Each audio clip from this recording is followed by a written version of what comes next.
ಇದು 3 ಬಿಟ್ರೆ ನನ್ನ ಹತ್ರ ಇನ್ನೇನು ಇಲ್ಲ, ಎಲ್ಲ ಕೊಟ್ಟಾಗಿದೆ ಅಂದ್ರಂತ.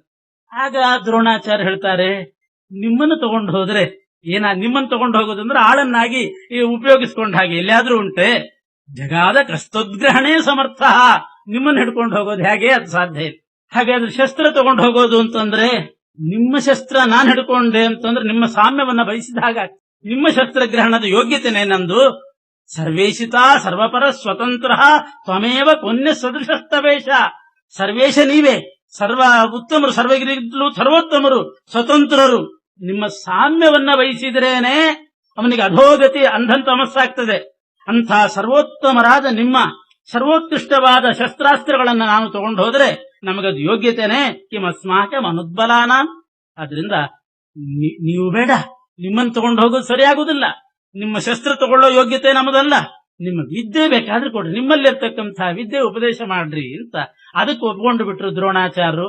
ಹಾಗಾದ್ರೆ ವಿದ್ಯೆ ಉಪದೇಶ ಮಾಡ್ತೀನಿ ಅಂತಂದ್ರು. 12 ವರ್ಷ ವಿದ್ಯಾಧ್ಯಯನ ಮಾಡ್ತಾ ಅಲ್ಲೇ ಕೂತ್ಬಿಟ್ರು. ಈ ಕಡೆ ಅಶ್ವತ್ಥಾಮ ಹಿಟ್ನೀರೇ ಕುಡಿದದ್ದಾಯ್ತಷ್ಟೇ. ಹೇಗಿದೆ ನೋಡಿ, ಅಶ್ವತ್ಥಾಮನ ಮರೆತರು. ವಿದ್ಯೆ ಕೊಡ್ತೀನಿ ಅಂತ ಪರಶುರಾಮ ದೇವರಂಥವರು ವಿದ್ಯಾದಾನ ಮಾಡ್ತೀನಿ ಅಂತಂದಾಗ ಮಗನನ್ನೇ ಮರೆತು ಬಿಟ್ರಂತ. ಇದರಿಂದ ತೋರಿಸ್ತಾ ಇದ್ದಾರೆ, ಮಕ್ಕಳು ವಿದ್ಯಾದಾನಕ್ಕೆ ವಿದ್ಯಾಧ್ಯಯನಕ್ಕೆ ಅಂತ ಬಂದಾಗ ಅಪ್ಪ ಅಮ್ಮನ ನೆನ್ಪಿಟ್ಕೊಂಡು ಕೂಡಬಾರ್ದು, ಅವರನ್ನು ಮರೆತು ವಿದ್ಯೆ ಓದಬೇಕು, ಆವಾಗ ವಿದ್ಯೆ ಆಗ್ತದೆ. ಪರಶುರಾಮ ದೇವರು ಇಂಥ ಅಳುತ್ತಾ ಇದ್ದಂತಹ ಮಗನನ್ನೇ ಮರೆತು ಇವರು ದ್ರೋಣಾಚಾರ್ಯರು 12 ವರ್ಷಗಳ ಕಾಲ ಅಲ್ಲೇ ಇದ್ಬಿಟ್ರಂತೆ. ಅಬ್ದದ್ವಿಷಟ್ಕೇನ ಸಮಾಪ್ಯತಾಸ ಯಯೌ ಸಖಾಯಂ ದೃಪದಂ ಮಹಾತ್ಮ. 12 ವರ್ಷ ಪರಶುರಾಮ ದೇವರ ಹತ್ರ ತತ್ವವಿದ್ಯಾ, ಅಸ್ತ್ರವಿದ್ಯಾ, ಶಸ್ತ್ರವಿದ್ಯಾ ಎಲ್ಲಾ ವಿದ್ಯೆಗಳನ್ನ 12 ವರ್ಷ ಕಲಿತು.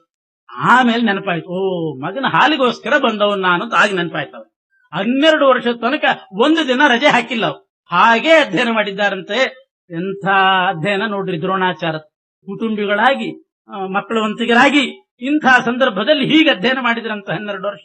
ಇಲ್ಲಿ ಒಂದು ನಮಗೆ ಬರೋ ಸಂದೇಹ ಏನು ಅಂತಂದ್ರೆ, ದ್ರೋಣಾಚಾರ್ಯರು ಪರಶುರಾಮ ದೇವರ ಹತ್ರ ಬೇಡಿದ್ದು ತಪ್ಪೇ, ಧರ್ಮಚ್ಯುತ ಐತೆ ಅಂದ್ರೆ ಅದೇನಾಗಿಲ್ಲ. ಸರ್ವೋತ್ತಮ ಸ್ವಾಮಿ ಜಗತ್ಸ್ವಾಮಿ ಆದ್ರಿಂದ ಅವನ ಹತ್ರ ಬೇಡಿದ್ರೆ ತಪ್ಪಲ್ಲ ಅಂತ ಒಂದು ನಿರ್ಣಯ ಕೊಟ್ರು ಆಚಾರ್ಯರು.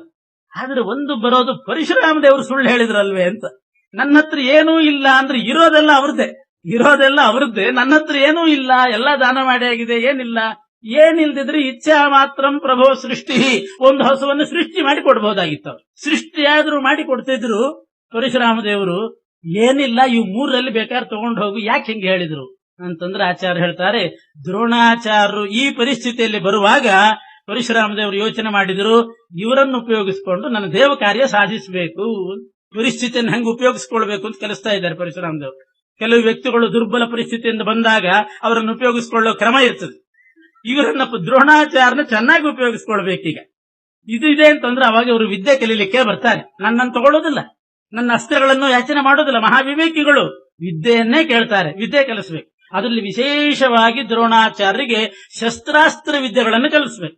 ಯಾಕೆ ಅಂತಂದ್ರೆ ಇವರಿಗೆ ಶಸ್ತ್ರಾಸ್ತ್ರ ವಿದ್ಯೆ ಚೆನ್ನಾಗಿ ಕಲಿಸಿದ ಮೇಲೆ ಇವರು ತಮ್ಮ ಮಗನಾದಂಥ ಅಶ್ವತ್ಥಾಮರಿಗೆ ಕಲಿಸ್ತಾರೆ ಮುಂದೆ. ಆಗ ದ್ರೋಣ ಅಶ್ವತ್ಥಾಮ ಇಬ್ಬರನ್ನು ಕೌರವರ ಪಕ್ಷಕ್ಕೆ ಹಾಕಿಸಿಬಿಡಬೇಕು. ಭಾರೀ ದೂರಾಲೋಚನೆ. ಇವರಿಬ್ಬರನ್ನು ಕೂಡ ಮುಂದೆ ಯುದ್ಧ ಆಗುವಾಗ ಮಹಾಭಾರತ ಯುದ್ಧದಲ್ಲಿ ಕೌರವರ ಪಕ್ಷಕ್ಕೆ ಹಾಕಬೇಕು. ಇವರಿಬ್ಬರು ಕೌರವರ ಪಕ್ಷದಲ್ಲಿ ನಿಂತುಕೊಂಡು ಪಾಂಡವ ಸೈನಿಕರನ್ನು ಕೊಲ್ಲಬೇಕು. ಇದ್ಯಾಕೆ ಪಾಂಡವರ ಸೈನಿಕರನ್ನು ಕೊಲ್ಲಿಸಬೇಕು? ಪಾಂಡವರ ಸೈನಿಕರನ್ನು ಯಾಕೆ ಕೊಲ್ಲಿಸಬೇಕು ಅಂತಂದ್ರೆ, ಪಾಂಡವರ ಸೈನಿಕರನ್ನು ಕೊಲ್ಲಿಸದೆ ಹೋದ್ರೆ ಇಲ್ಲಿ 7 ಅಕ್ಷೌಹಿಣಿ, ಅಲ್ಲಿ 11 ಅಕ್ಷೌಹಿಣಿ ಇದೆಯಲ್ಲ, ಇಲ್ಲಿರ್ತಕ್ಕಂಥ ಸೈನಿಕರನ್ನು ಕೊಲ್ಲಿಸದೆ ಹೋದ್ರೆ ಪಾಂಡವರ ಸೈನಿಕರೆಲ್ಲ ದೇವತೆಗಳು. ಪಾಂಡವರ ಸೈನಿಕರು ಅಂತ ಯಾರ್ಯಾರು ಇದ್ರು, ಏ ಪಾಂಡವಾನಾಂ ಸಹಾಯ, ಅವರೆಲ್ಲ ದೇವತೆಗಳು ಅಂತ ಹೇಳಿಬಿಟ್ಟಿದ್ದಾರೆ. ಅವರನ್ನು ಕೊಲ್ಲಿಸಿ ಅವರವರ ಮೂಲ ರೂಪಕ್ಕೆ ಸೇರಿಸಬೇಕು. ಇಲ್ಲದಿದ್ರೆ ಏನಾಗ್ತದೆ, ಅವರನ್ನು ಕೊಲ್ಲಿಸದೇ ಇದ್ರೆ ಕಲಿಯುಗನೇ ನಡೆಯೋದಿಲ್ಲ ಅಂತ ಯೋಚನೆ ಮಾಡಿದ್ರು ಪರಶುರಾಮ ದೇವರು. ಕಲಿಯುಗ ನಡಿಬೇಕಾಗಿದ್ರೆ ಸಜ್ಜನರು ಹೆಚ್ಚಿನ ಮಟ್ಟದಲ್ಲಿ ಹೋಗಿಬಿಡ್ಬೇಕು, ದುರ್ಜನರು ಜಾಸ್ತಿ ಇರಬೇಕು. ಕಲಿಯುಗದ ಲಕ್ಷಣ ಅಂದ್ರೆ ಹಾಗೆ, ದುರ್ಜನ ಭೂಯಿಷ್ಠವಾದ್ದು ಕಲಿಯುಗ, ಸಜ್ಜನರು ಅಲ್ಪ ಸ್ವಲ್ಪ ಇರ್ತಾರಷ್ಟೇ. ಅದರಿಂದ ಕಲಿಯುಗ ನಡಿಬೇಕಾಗಿದ್ರೆ ಇಷ್ಟು ಸಂಖ್ಯೆಯಲ್ಲಿದ್ದಂತಹ ದೇವತೆಗಳು ಉಳಿದ್ರೆ ಕಲಿಯುಗ ನಡೆಯೋದಿಲ್ಲ. ಯಾಕೆ ಉಳಿದ್ರೆ ಏನಾಗ್ತದೆ ಅಂತಂದ್ರೆ, ಪರಮಾತ್ಮ ಇನ್ನೊಂದು ಸಂಕಲ್ಪ ಮಾಡಿದ್ದಾನಂತೆ. ದೇವತೆಗಳು ಉಳ್ಕೊಂಡ್ರೆ ಅವರ ಸಂತತಿಯಲ್ಲಿ 100 ತಲೆಮಾರಿನವರೆಗೆ ಕೆಟ್ಟವರು ಹುಟ್ಟೋದಿಲ್ಲಂತೆ. ದೇವರ ಸಂತತಿಯಲ್ಲಿ ನದೇವಾನಾಂ ಆಶತಂ ಪುರುಷಾಹಿ, 100 ತಲೆಮಾರಿನವರೆಗೆ ಕೆಟ್ಟವರು ಹುಟ್ಟೋದಿಲ್ಲ. ಆದ್ರಿಂದ ಅವರು ಉಳಿದು ಬಿಟ್ರೆ 100 ತಲೆಮಾರಿನ ತನಕ ಒಳ್ಳೆ ಸಂತತಿ ಬೆಳೀತಾ ಹೋದ್ರೆ ಕಲಿಯುಗ ನಡೆಯೋದು ಹೇಗೆ? ಮಹಾಭಾರತ ಯುದ್ಧ ಮುಗಿದ ಕೂಡಲೇ ಕಲಿಯುಗ ನಡಿಬೇಕಾಗಿದೆ. 100 ತಲೆಮಾರಿನ ತನಕ ಅವರು ಹುಟ್ಟುಬಿಟ್ರೆ ಕಲಿಯುಗ ನಡೆಯುವುದು. ಆದ್ರಿಂದ ಅವ್ರನ್ನೆಲ್ಲ ವಧೆ ಮಾಡಿಸಿ, ಯಾರಿಂದ? ದ್ರೋಣಾಚಾರ್ಯರಿಂದ, ಅಶ್ವತ್ಥಾಮಾಚಾರ್ಯರಿಂದ ವಧೆ ಮಾಡಿಸಿ ಅವರನ್ನ ಮೂಲ ರೂಪಕ್ಕೆ ಸೇರ್. ಯಾಕೆ? ಅವ್ರಿಗೆ ಸಂತಾನ ಆಗದೆ ಇದ್ದಂಗೆ ಮಾಡಿದ್ರಾಯ್ತಲ್ಲ, ಆವಾಗ ಕಲಿಯುಗ ನಡೀತದಲ್ಲ. ಅವ್ರಿಗೆ ಉಳಿದಷ್ಟು ಜನ ಉಳಿಲಿ. 100 ತಲೆಮಾರಿನ ತನಕ ಸಂತಾನ ಬೆಳೆದ್ರೆ ಕಲಿಯುಗ ನಡೆಯುವುದಿಲ್ಲ. ಅವ್ರ ಸಂತತಿ ನಿಲ್ಲಿಸಿಬಿಟ್ರೆ ಆಯ್ತಲ್ಲ. ಅಂದ್ರೆ ಪರಮಾತ್ಮ ಇನ್ನೊಂದು ಸಂಕಲ್ಪ ಮಾಡಿದ್ದಾನಂತೆ, ದೇವತೆಗಳ ಸಂತತಿ ಆಗದೆ ಇರೋದು ಅಂತ ಆಗುವುದೇ ಇಲ್ಲ. ದೇವತೆಗಳಿಗೆ ಮಕ್ಕಳಾಗ್ಲಿಲ್ಲ ಅಂತ ಆಗುವುದಿಲ್ಲಂತೆ. ಸದಮೋಘ ರೇತಸಾಂ, ಅಮೋಘ ರೇತಸ್ಕರಾದ ದೇವತೆಗಳಿಗೆ ಸಂತತಿ ಇಲ್ಲ ಅಂತ ಆಗೋದೇ ಇಲ್ಲ. ಅವರಿಗೆ ಸಂತತಿ ಆಗೇ ಬಿಡ್ತದಂತೆ. ಸಂತತಿ ಆಗಿ ಬಿಡ್ತದೆ. ಹಾಗಾದ್ರೆ ಆ ಸಂತತಿ ದುಷ್ಟ ಸಂತತಿ ಆಗ್ಲಿ ಅಂತಂದ್ರೆ ಅವರು ದುಷ್ಟರಾಗ್ಲಿಕ್ಕೆ ಸಾಧ್ಯ ಇಲ್ಲ. ಸಂತತಿ ಇಲ್ಲ ಅಂತ ಮಾಡ್ಲಿಕ್ಕೆ ಸಾಧ್ಯ ಇಲ್ಲ. ಸಂತತಿ ಆಗಿ ಬಿಡ್ತದೆ, ಕಲಿಯುಗ ನಡೆಯೋದು. ಇದು ಇಷ್ಟು ವಿಚಾರ ಇಟ್ಕೊಂಡು ಸಂತತಿ ಹೀನರೂ ಆಗಬಾರದು ಅಂತಿದೆ. ದೇವತೆಗಳು ಸಂತತಿ ಹೊಂದಬೇಕು. ಆ ಸಂತತಿ ದುಷ್ಟ ಸಂತತಿ ಆಗಬಾರದು ಅಂದ್ಮೇಲೆ 100 ತಲೆಮಾರಿನ ತನಕ ಒಳ್ಳೆಯ ಸಂತತಿ ಬೆಳೆದ್ರೆ ಕಲಿಯುಗ ನಡೆಯೋದಿಲ್ಲ. ಆದ್ರಿಂದ ಕಲಿಯುಗ ನಡೆಯಬೇಕಾಗಿದ್ರೆ ಪಾಂಡವರ ಸೈನಿಕರು ಯಾರಿದ್ದಾರೆ, ದೇವತೆಗಳು ಪಾಂಡವ ಪಕ್ಷದಲ್ಲಿದ್ದವರು, ಅವರನ್ನೆಲ್ಲ ವಧೆ ಮಾಡಿಸಿ ಮೂಲ ರೂಪಕ್ಕೆ ಕಳಿಸ್. ಇದು ಒಂದು ಕಾರಣ. ಇನ್ನೊಂದೇನು ಅಂತಂದ್ರೆ, ಅವರು ಪಾಂಡವರಿಗಾಗಿ ಹೋರಾಡಿರ್ತಾರೆ. ಪಾಂಡವರಿಗಾಗಿ ಹೋರಾಡಿ ಸತ್ರು ಅಂತಾಗಿ ಬಿಟ್ರೆ ಅವರಿಗೆ ಮೋಕ್ಷದಲ್ಲಿ ಆನಂದಾತಿರೇಕ. ಸಜ್ಜನರಿಗೋಸ್ಕರ ಯಾರಾದರೂ ಪ್ರಾಣ ಬಿಟ್ರು ಅಂತಂದ್ರೆ ಅವರಿಗೆ ಮೋಕ್ಷಕ್ಕೆ ಹೋದಾಗ ವಿಶೇಷ ಆನಂದ ಅತಿರೇಕ ಆಗ್ತದಂತೆ, ಆನಂದ ಅಭಿವೃದ್ಧಿ ಆಗ್ತದಂತೆ. ಹೀಗೆ ತೇಷಾಂ ವೃದ್ಧಿ ಸ್ಯಾತ್ ಪಾಂಡವಾರ್ಥೇ ಹತಾನಾಂ ಮೋಕ್ಷೇಪಿ ಸೌಖ್ಯ ಸ್ಯಾತ್. ಹೀಗೆ ಮೋಕ್ಷದಲ್ಲಿ ಸೌಖ್ಯದ ಅಭಿವೃದ್ಧಿ ಆಗಬೇಕು ಪಾಂಡವರಿಗೋಸ್ಕರ ಪ್ರಾಣ ಬಿಟ್ರು ಅಂತಾದಾಗ. ಪ್ರಾಣ ಬಿಡಬೇಕಾಗಿದ್ರೆ ಕೌರವರ ಕಡೆ ಇವ್ರನ್ನ ಹಾಕಬೇಕು ದ್ರೋಣಾಚಾರ್ಯ. ಇಷ್ಟೆಲ್ಲ ದೂರಾಲೋಚನೆ ಮಾಡಿ ಪರಶುರಾಮ ದೇವರು ಹಾಗಿದ್ರು ದ್ರೋಣ ಬರ್ತಿದ್ದಾನೆ, ಇವನಿಗೆ ಈ ತರ ಹೇಳಿಬಿಟ್ರೆ ಆಗ ವಿದ್ಯೆ ಅಧ್ಯಯನ ಮಾಡ್ತಾರೆ. ವಿದ್ಯೆ ಅಧ್ಯಯನ ಮಾಡಿ ಅಶ್ವತ್ಥಾಮಾಚಾರನ್ನು ತಯಾರು ಮಾಡಿ ಮುಂದೆ ಮಹಾಭಾರತ ಯುದ್ಧದಲ್ಲಿ ಕೌರವರ ಕಡೆ ಸೇರ್ತಾರೆ. ಪಾಂಡವರ ಸೈನಿಕರನ್ನೆಲ್ಲ ನಾಶಪಡಿಸ್ತಾರೆ. ಆವಾಗ ಅವರಿಗೆ ಮೋಕ್ಷದಲ್ಲಿ ಆನಂದಾತಿರೇಕ. ಅವರು ಸತ್ತದ್ರಿಂದ ಮುಂದೆ ಅವರ ಸಂತತಿ ಮುಂದುವರಿತು ಅಂತ ಆಗೋದೂ ಇಲ್ಲ, ಕಲಿಯುಗ ಪ್ರವೃತ್ತಿ ಆಗಬಹುದು. ಹೀಗೆ ಯುಗಾಧಿಕೃತ್ ಯುಗಾವರ್ತ, ಯುಗಗಳ ಆವೃತ್ತಿ ಮಾಡಬೇಕಾದಂತಹ ಪರಮಾತ್ಮ, ಕಾಲನಾಮಕ ಪರಮಾತ್ಮನೇ ಪರಶುರಾಮ ದೇವರಾದ್ದರಿಂದ ಇಷ್ಟೆಲ್ಲ ವಿಚಾರ ಮಾಡಿ ದ್ರೋಣಾಚಾರ್ಯರಿಗೆ ಆ ಮಾತು ಹೇಳಿದರು. ಏವಂ ವಿಚಿಂತ್ಯ ಪ್ರತಿಮಸ್ಸ ಭಾರ್ಗವೋ ಬಭಾಷ ಈಶತ್ ಸ್ಮಿತ ಶೋಚಿಷಾ ಗಿರಾ ಅನಂತ ಶಕ್ತಿ ಸಕಲೇಶ್ವರೋಪಿ. ಏನು ಬೇಕಾದ್ರೂ ಮಾಡಬಹುದಾಗಿತ್ತು, ಅನಂತ ಶಕ್ತಿ ಇದೆ, ಆದರೂ ಕೂಡ ನನ್ನ ಹತ್ರ ಏನಿಲ್ಲ ಅಂತಂದಾಗ ಹಾಗಾದ್ರೆ ವಿದ್ಯಾಧ್ಯಯನ ಮಾಡ್ತೀನಿ ಅಂತ ಹೇಳಿ ಇವರು ವಿದ್ಯಾಧ್ಯಯನ ಮಾಡಿದ್ರು. 12 ವರ್ಷ ದ್ರೋಣಾಚಾರ್ಯರು ಎಲ್ಲ ವಿದ್ಯೆ ಕಲ್ತರು. ಆಮೇಲೆ ಮಗನ ನೆನಪಾಯ್ತು, ವಿದ್ಯಾಧ್ಯಯನ ಅಂತೂ ಆಯ್ತು, 12 ವರ್ಷ ಮುಗಿತು. ಜೊತೆಗೆ ಹಾಲಿನ ರುಚಿ ಬಿಟ್ಟೇ ಬಿಟ್ಟಿದ್ದ ಅಶ್ವತ್ಥಾಮ, ಇರ್ಲಿ. ಆದ್ರೂ ಇವರಿಗಂತೂ ಗೋವು ಅಂತ ನೆನಪಾಯ್ತು. ಏನೇ ಆಗ್ಲಿ 12 ವರ್ಷ ಆದ್ಮೇಲೂ ಮಗನಿಗೆ ಮಾತು ಕೊಟ್ಟಿದ್ದೀನಿ, ಒಂದು ಆಕಳು ಕರ್ಕೊಂಡು ಬರ್ತೀನಿ, ತಗೊಂಡು ಬರ್ತೀನಿ ಅಂತ ಮಾತು ಕೊಟ್ಟಿದ್ದೀನಿ, ತಗೊಂಡು ಹೋಗೋಣ ಅಂತ ವಿಚಾರ ಬಂತು. ಮನೆಗೆ ಬರಲಿಲ್ಲ, ಗೋವಂತೂ ತಗೋಬೇಕಲ್ಲ. ಹಾಗೆ ನೆನಪಾಯ್ತು. ಹಿಂದೆ ತಮ್ಮ ಮನೆಯಲ್ಲಿದ್ದು ದ್ರುಪದ ರಾಜ ಅಧ್ಯಯನ ಮಾಡ್ತಾ ಇದ್ದ. ದ್ರೋಣಾಚಾರ್ಯ ಯಾರ ಮಗ? ಭರದ್ವಾಜರ ಮಗ. ಭರದ್ವಾಜರಿಂದಲೇ ಸ್ವಲ್ಪ ಅಧ್ಯಯನ ಆಗಿತ್ತು ದ್ರೋಣಾಚಾರ್ಯರಿಗೆ, ಸ್ವಲ್ಪ ಅಧ್ಯಯನ ಆಗಿತ್ತು. ಆವಾಗ ಭರದ್ವಾಜರ ಹತ್ರ ಅಧ್ಯಯನ ಮಾಡ್ಲಿಕ್ಕೆ ದ್ರುಪದ ರಾಜ ಇವರ ಮನೆಯಲ್ಲಿದ್ದ. ದ್ರುಪದ ರಾಜ ಮತ್ತು ದ್ರೋಣಾಚಾರ್ಯರು ಕ್ಲಾಸ್ಮೇಟ್ಸ್. ಹೀಗಾಗಿ ದ್ರೋಣಾಚಾರ್ಯರಿಗೆ ಅದು ನೆನಪಾಯ್ತು. ನಮ್ಮ ಮನೆಯಲ್ಲಿ ನಮ್ಮ ಭರದ್ವಾಜರ ಹತ್ರ, ನಮ್ಮ ತಂದೆ ಹತ್ರ ಇದ್ದುಕೊಂಡು ಅಧ್ಯಯನ ಮಾಡುತ್ತಾ ದ್ರುಪದ ರಾಜ ಅಧ್ಯಯನ ಮುಗಿದು ಹೋಗುವಾಗ ಒಂದು ಮಾತಾಡಿದ್ನಂತೆ. ಅಧ್ಯಯನ ಮಾಡ್ತಿರುವಾಗಲೇ ಒಂದು ಹೇಳಿದ್ನಂತೆ, ಮುಂದೆ ನಾನು ರಾಜನಾದಾಗ ಅರ್ಧ ರಾಜ್ಯ ನಿನಗೆ ಕೊಡ್ತೇನೆ ಅಂತ ದ್ರೋಣನಿಗೆ ಮಾತು ಕೊಟ್ಟಿದ್ನಂತೆ. ಬಾಲ್ಯದಲ್ಲಿ ಅಧ್ಯಯನ ಮಾಡ್ತಿರುವಾಗ ಅದು ನೆನಪಾಯ್ತು. ಅರ್ಧ ರಾಜ್ಯ ಕೊಡ್ತೀನಿ ಅಂತಿದ್ದಾನೆ. ಇವತ್ತು ಅರ್ಧ ರಾಜ್ಯ ನನಗೇನು ಬೇಡ, ಒಂದು ಹಸು ಇಸ್ಕೊಂಡು ಬರೋಣ ಅಂತ ದ್ರುಪದ ರಾಜನ ಮನೆಗೆ ಬರ್ತಾ ಇದ್ದ. ದ್ರುಪದ ರಾಜನ ಮನೆಗೆ ಬಂದು ಹೇಳ್ ಕಳಿಸಿದ್ರು, ದ್ವಾರಪಾಲಕ್ಕಿದ್ದ ಹೇಳ್ ಕಳಿಸಿದ್ರು. ದ್ರುಪದ ರಾಜನಿಗೆ ಹೇಳು, ನಿನ್ನ ಸ್ನೇಹಿತ ದ್ರೋಣಾಚಾರ್ಯ ಬಂದಿದ್ದಾರೆ, ನಿಮ್ಮ ಸ್ನೇಹಿತನಂತೆ ಹೇಳು ಅಂತಂದಾಗ ದ್ರುಪದ ರಾಜ ಬಂದು ಹೇಳ್ತಾನೆ, ಕೆಲವರಿರ್ತಾರೆ ದೊಡ್ಡಸ್ತಿಗೆ ಬಂದಾಗ ಪರಿಚಿತರು ಮಾತಾಡ್ಲಿಕ್ಕೆ ಬಂದ್ರೆ ಯಾರು ನೀವು, ನಿಮ್ಗೆ ಗೊತ್ತೇ ಆಗ್ಲಿಲ್ಲವಲ್ಲ ಅಂತ, ಏನೇನೋ ಹೇಳಿಕ್ ಬಂದ್ರು ಏನ್ ನೆನಪಾಗ್ತಾ ಇಲ್ಲ ಅಂತಾರಂತ. ಆ ಮಾತಾಡ್ತಾನೆ ದ್ರುಪದ ರಾಜ, ನೀವು ನನ್ನ ಸ್ನೇಹಿತರ? ಯಾವಾಗ? ಎಲ್ಲಿ ಯಾವತ್ತಿದ್ರಿ? ಏನ್ ಸ್ನೇಹಿತರು? ಎಲ್ಲಿ ನೋಡೇ ಇಲ್ವಲ್ಲ ನಿಮ್ಮನ್ನ.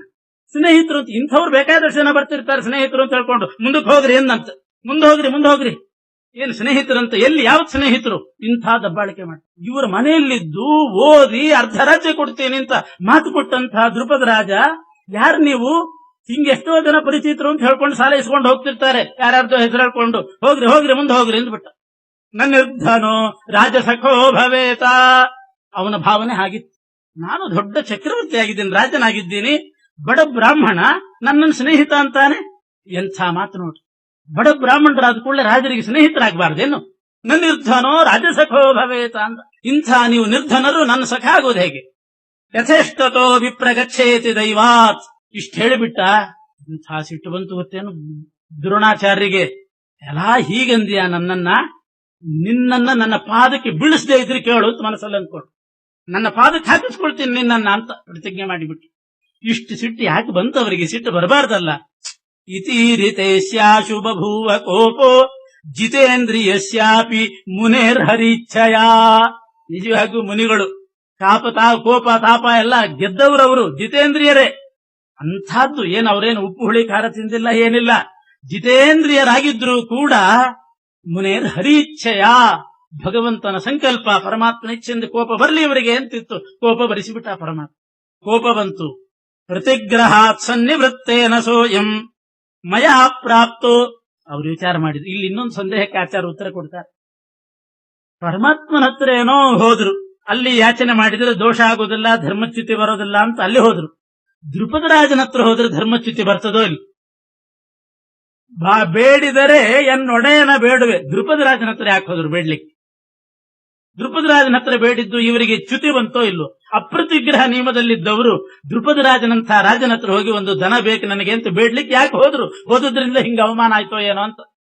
ಆದ್ರೆ ಆಚಾರ್ಯ ಹೇಳ್ತಾರೆ, ಅಲ್ಲೂ ಕೂಡ ತಪ್ಪಾಗ್ಲಿಲ್ಲಂತೆ ದ್ರುಪದ ರಾಜನ ಹತ್ರ ಹೋದದ್ದು. ಯಾಕೆ ತಪ್ಪಾಗ್ಲಿಲ್ಲ? ಪಿತು ಶಿಷ್ಯೋ ಹ್ಯಾತ್ಮ ಶಿಷ್ಯೋ ಭವೇತ.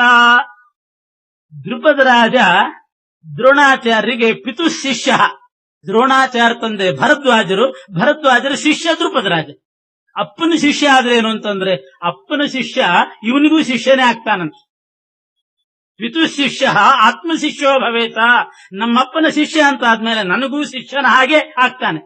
ಶಿಷ್ಯ ಆದ್ರೆ ಏನಾಯ್ತು? ಶಿಷ್ಯನ ಹತ್ರ ಹೋಗಿ ಯಾಚನೆ ಮಾಡಬಹುದೇ? ಶಿಷ್ಯಸ್ಯಾರ್ಥ ಸ್ವೀಯ ಏವೇತಿ ಮತ್ವಾ. ಶಿಷ್ಯರ ಸಂಪತ್ತಿನ ಮೇಲೆ ಗುರುಗಳಿಗೆ ಪೂರ್ತಿ ಪ್ರಭುತ್ವ ಇದೆಯಂತೆ. ಎಂಥ ನಿರ್ಣಯ ಕೊಡ್ತಾರೆ. ಯಾವ ಗುರುಗಳು ಅದನ್ನು ಚಲಾಯಿಸಿಲ್ಲ ಮಾತ್ರ ಇದುವರೆಗೆ. ನಿಂದೆಲ್ಲ ನಂದೇ ಬರ್ಕೊಡು ಅಂತ ಕೋರ್ಟ್ಗೆ ಹಾಕಿಬಿಟ್ರೆ ಹೋಯ್ತು. ಆಚಾರ್ಯ ಕೋರ್ಟ್ ನಲ್ಲಿ ಹೋಗಿಬಿಡ್ತು, ಎಲ್ಲ ಅವ್ರದ್ದೇ ಆಗ್ತದೆ. ಪಿತು ಶಿಷ್ಯ ಆತ್ಮ ಶಿಷ್ಯೋ ಭವೇತ. ಶಿಷ್ಯಸ್ಯಾರ್ಥ ಸ್ವೀಯ ಏವೇತಿ ಮತ್ವಾ. ಶಿಷ್ಯರ ಸಂಪತ್ತಿನ ಮೇಲೆ ಗುರುಗಳಿಗೆ ಪೂರ್ತಿ ಚಲಾವಣೆ ಮಾಡುವ ಅಧಿಕಾರ ಇದೆಯಂತೆ. ಶಿಷ್ಯನ ಸಂಪತ್ತಲ್ಲ, ಇವ್ರದ್ದೇ ಸಂಪತ್ತು ಅಂತ ಲೆಕ್ಕ. ಆದ್ರಿಂದ ದ್ರೋಣಾಚಾರ್ಯರು ದ್ರುಪದ ರಾಜನ ಮನೆಗೆ ಹೋದ್ರೆ ದ್ರುಪದ ರಾಜಂದೆಲ್ಲ ನಂದು ಅಂತಲೇ ಲೆಕ್ಕ ಅವ್ರದ್ದು. ಯಾಕೆ?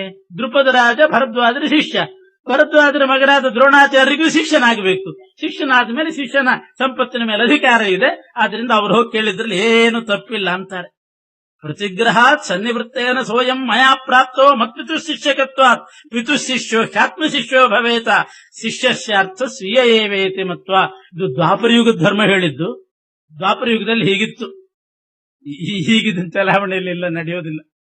ಆದ್ರಿಂದ ದ್ರೋಣಾಚಾರ್ಯರು ಹೋದ್ರಂತೆ. ಸ್ವಯಂ ಪಾಪೋ ಮಾಂ ಅವಜ್ಞಾಯ ಮೂಢ. ಇಷ್ಟಿದ್ರೂ ಕೂಡ ಇವನು ನನ್ನನ್ನ ತಿರಸ್ಕಾರ ಮಾಡ್ತಿದ್ದ, ನನ್ನ ಪರಿಚಯನೇ ಇಲ್ವಂತೆ, ನಾನು ಬಡವ ರಾಜನ ಸ್ನೇಹಿತ ಆಗೋದಿಲ್ವಂತೆ. ದುಷ್ಟಂ ವಚೋ ಶ್ರಾವಯದಸ್ಯ ದರ್ಪಂ ಹನಿಷ್ಯ ಇತ್ತೇವ ಮತಿಂ ವಿಧಾಯ ಯಯೌ ಕುರುನ್ ಶಿಷ್ಯತಾಂ ನೇತು ಮೇತಾನ್. ಇವನ್ ದರ್ಪ ಮುರಿತೇನೆ, ಇವನು ಸೊಕ್ಕಡಗಿಸ್ತೇನೆ ಅಂತ ಪ್ರತಿಜ್ಞೆ ಮಾಡಿ ಸೀದಾ ಹಸ್ತಿನಾಪುರಕ್ಕೆ ಬಂದ್ರಂತೆ ದ್ರೋಣಾಚಾರ್ಯ. ಯಾಕೆ ಅಂತಂದ್ರೆ ಕೌರವರ ಪಾಂಡವರನ್ನ ಶಿಷ್ಯರನ್ನಾಗಿ ಮಾಡಿಕೊಂಡು ಅವರ ಮೂಲಕ ಇವನನ್ನ ನಿಗ್ರಹ ಮಾಡಿಬಿಡ್ಬೇಕು. ನಾನು ಯುದ್ಧ ಮಾಡಬಾರ್ದು, ಯಾಕೆಂದ್ರೆ ಬ್ರಾಹ್ಮಣ, ನಾನು ಬ್ರಾಹ್ಮಣ. ಆದ್ರಿಂದ ನಾನು ಶಸ್ತ್ರಾಸ್ತ್ರ ಹಿಡಿದು ಯುದ್ಧ ಮಾಡಿ ಅವನನ್ನು ಹೆಡೆಬರಿಗೆ ಕಟ್ಟಬಾರದು. ಆದ್ರಿಂದ ಕೌರವ ಪಾಂಡವರಿಗೆ ವಿದ್ಯಾಭ್ಯಾಸ ಮಾಡಿಸಿ ಶಸ್ತ್ರಾಸ್ತ್ರಗಳನ್ನ ಚೆನ್ನಾಗಿ ತರಬೇತಿ ಕೊಟ್ಟು ಅವರ ಮೂಲಕ ಇವನನ್ನ ಕಟ್ಟಿ ಬಂಧನ ಮಾಡಿಸಿ ನನ್ನ ಪಾದಕ್ಕೆ ಹಾಕೊಳ್ಬೇಕು. ಸರ್ವಸ್ವ ರಾಜ್ಯ ನಂದಾಗ್ತದೆ.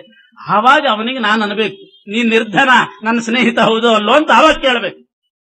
ಇಷ್ಟು ಕೆಲಸ ಮಾಡಬೇಕು ಅಂತ ಹೇಳಿ ಕೌರವರ ಪಾಂಡವರಿದ್ದಲ್ಲಿಗೆ ಅವರು ಆಟಾಡ್ತಾ ಇದ್ದಾಗ ಅಲ್ಲಿಗೆ ಬಂದ್ರಂತೆ. ಬಂದು ಇವರನ್ನೆಲ್ಲ ಶಿಷ್ಯರನ್ನ ಮಾಡಿಕೊಳ್ಳಿಕ್ಕೆ ತಮ್ಮ ಅದ್ಭುತವಾದ ಕೌಶಲ ತೋರಿಸ್ತಾರೆ. ಅಂಥ ಕೌಶಲ ಪ್ರದರ್ಶನ ಮಾಡುವ ಒಂದು ಪ್ರಸಂಗವೂ ಕೂಡ ಪರಮಾತ್ಮ ಒದಗಿಸಿದ. ಅದೇನ್ ಅಂತ ಹೋಗ್ಲಿಲ್ಲ ಅವರು. ಕೋಪದಿಂದ ಈ ಛಲ ಮೊದಲು ಸಾಧನೆ ಮಾಡಬೇಕು ಅಂತ ಛಲ ಬಂತು ಅವರಿಗೆ. ದ್ರೋಣಾಚಾರ್ಯರು ಸೀದಾ ಹಸ್ತಿನಾಪುರದ ಬಳಿ ಬರ್ತಾ ಇದ್ದಾರೆ. ಪ್ರತಿಗ್ರಹಾದ್ ವಿನಿವೃತ್ತಸ್ಯ ಚಾರ್ಥಃ ಸ್ಯಾಚ್ಛಿಷ್ಯೇಭ್ಯಃ ಕೌರವೇಭ್ಯೋ ಮಮಾತ್ರ. ಏವಂ ಮನ್ವಾನ ಕ್ರೀಡತಃ ಪಾಂಡವೇಯಾನ್ ಸದಾರ್ಥ ರಾಷ್ಟ್ರಾನ್ ಪುರಭಾಷ್ಯತೋಕ್ಷತ್. ಶಿಷ್ಯರ ಮೂಲಕವಾಗಿ ಸಾಧನೆ ಮಾಡಿದರೆ ಅದು ಅಪ್ರತಿಗ್ರಹ ನಿಯಮಕ್ಕೇನು ಚ್ಯುತಿ ಬರೋದಿಲ್ಲ.